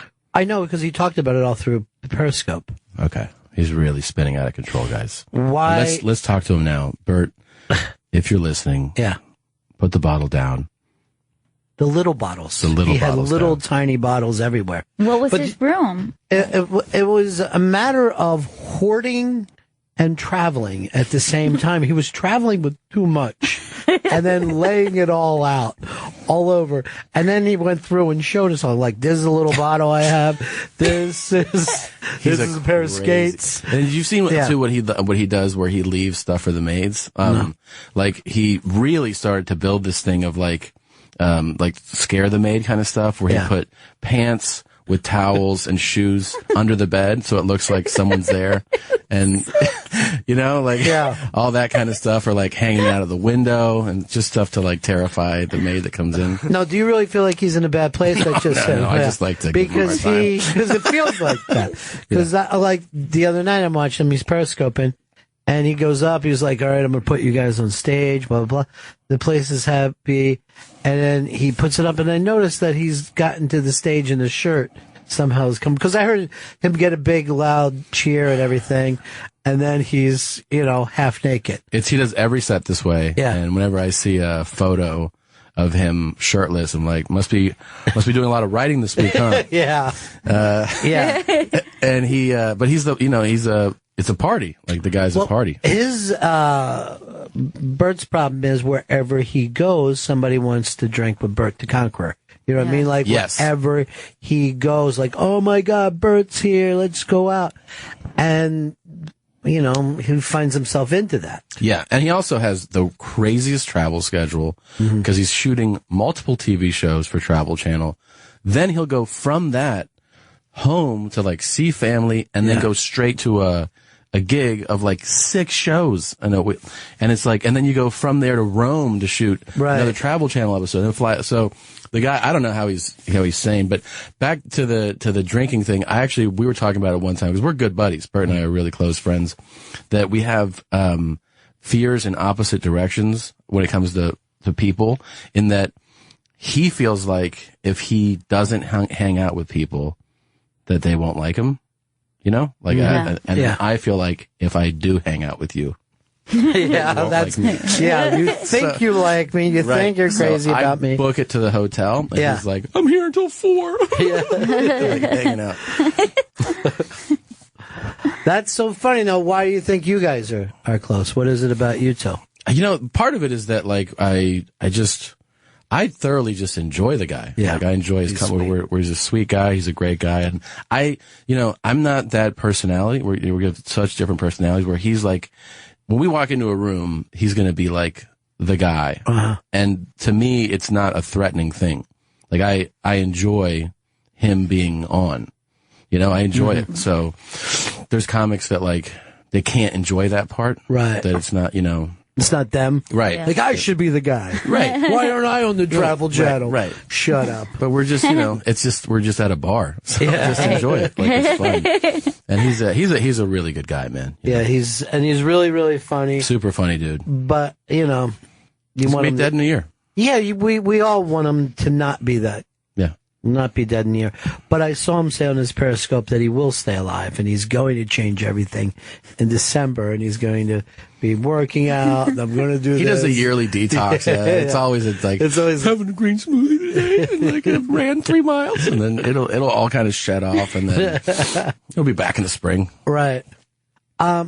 Yes, Chris. Oh, I just want to let everyone know Tom Segura will be performing at the Skirball Center in New York City this Friday, November 13th at 10 p.m. And it'll be in New Haven, Connecticut. Let me get that date. That's right. You got to get the date, though. You got to have the date with you. Yeah. That date is, he'll be at the John Lyman Center for the Performing Arts in New Haven, Connecticut. That's Saturday, November 14th. Go to TomSegura.com for all additional dates and to get tickets. And Tom's special, Completely Normal, is available now on Netflix and on Twitter. It's at Tom Segura. Maybe I'll come up and see you in New Haven, because I don't want to see you in the city, but New Haven would be perfect. Yeah? Yeah. All right. A lot of great pizza up there, too, by the way. People keep telling me about pizza. A lot of great pizza, a lot of great hot dogs in that area. I'm going to tell you, it's a good comfort food area. If you're What's the name of that hot dog place? I've had that. It's like Danny's and Danny's. Danny's and don't know which little town that is. Is it near Bridgeport? Yeah, it's near Bridgeport. But that whole area, the first hamburger is from New Haven. The first hamburger. The place is still open. Really? Yeah, it's still open. There was like, I don't even know how they cook the food. They have these tiny little stoves that they put these hamburgers in. Greatest pizza. For some reason, really good donuts up there. Connecticut, far overlooked when it comes to comfort food. How far am I going? How far is this? 45, depending on traffic. 45 minutes to 1 hour and a half, yeah. In a car? Yeah. Nice. Cool. Probably even closer by train, right, Chris? I heard now about he's the train. Now he's on the phone. Yeah. Now, that's also where Yale is. Yeah. But they're going through some... It's weird because it's Yale and then rough neighborhoods. Really? Yale is right in the middle, and then it's rough neighborhoods all the way around. I feel like that's like a lot of Connecticut is like that. Yeah, it's either going to be the richest people in the world or trouble. Yeah. Also, the WWE is in that area, so you can stop there and maybe try out. I could try out. When I went to Hartford last, right? Hartford's kind of in a way like that, where the guy picked me up from the airport. I'll never forget the driver. And I go, "What's Hartford like?" And he goes, "People die every day." And I go, "See, that's it? Like, that's the intro?" Didn't I tell you he's the funniest fucking storyteller? Like, you think it's going one way, and he just drops that shit in the middle. People die everywhere. Uh-oh. Jesus. Somebody wants to talk to you. It's like one of those mystery guest things. Yeah. You know, like, we don't know. these? Yeah, you can put it in the headphones on that Chris tells you that you don't need.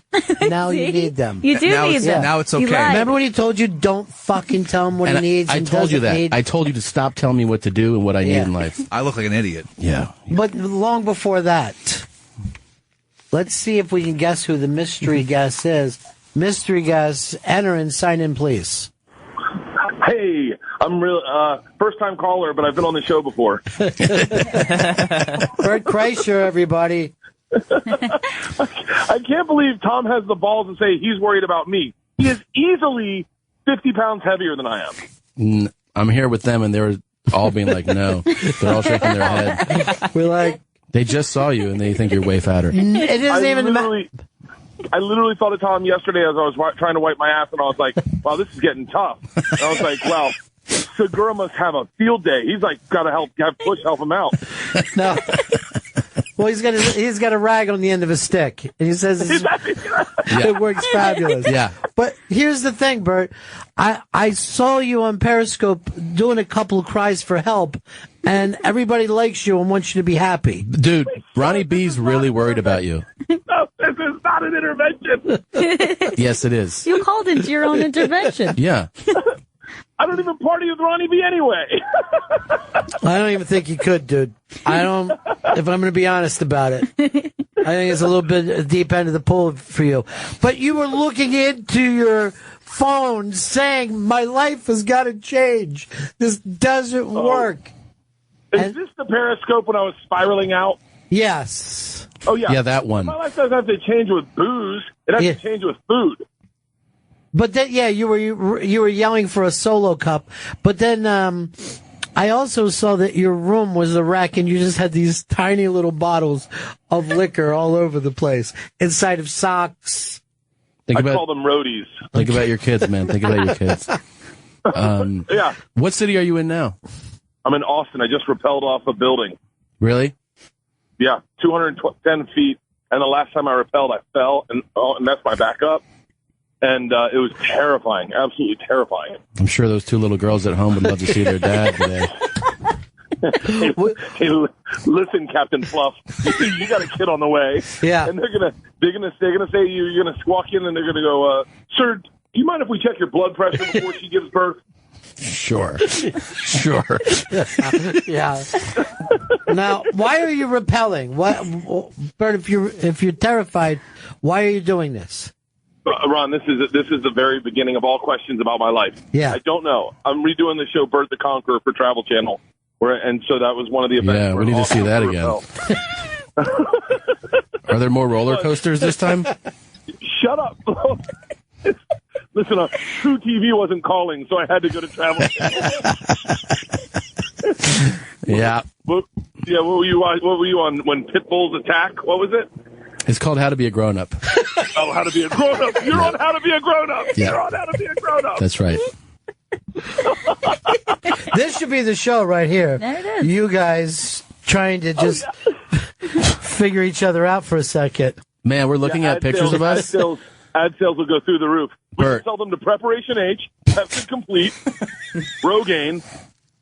Everyone's looking at pictures of us together, and everyone's saying that I look better than you in these photos. No, that's okay. Just because you tell people you power lift doesn't mean you're in shape. I didn't even mention it. They brought it up. I walked in, and Ronnie said, "What are you squatting these days?" Yeah, I did. I swear to you. No, that part's true. Because I thought he was. It's the first thing he said. Well, you had powder on your hands, so I'm like, he must. Yeah, I didn't tell him. I didn't tell him I had donuts this morning. I just thought I came from the gym, man. Powder on his hands.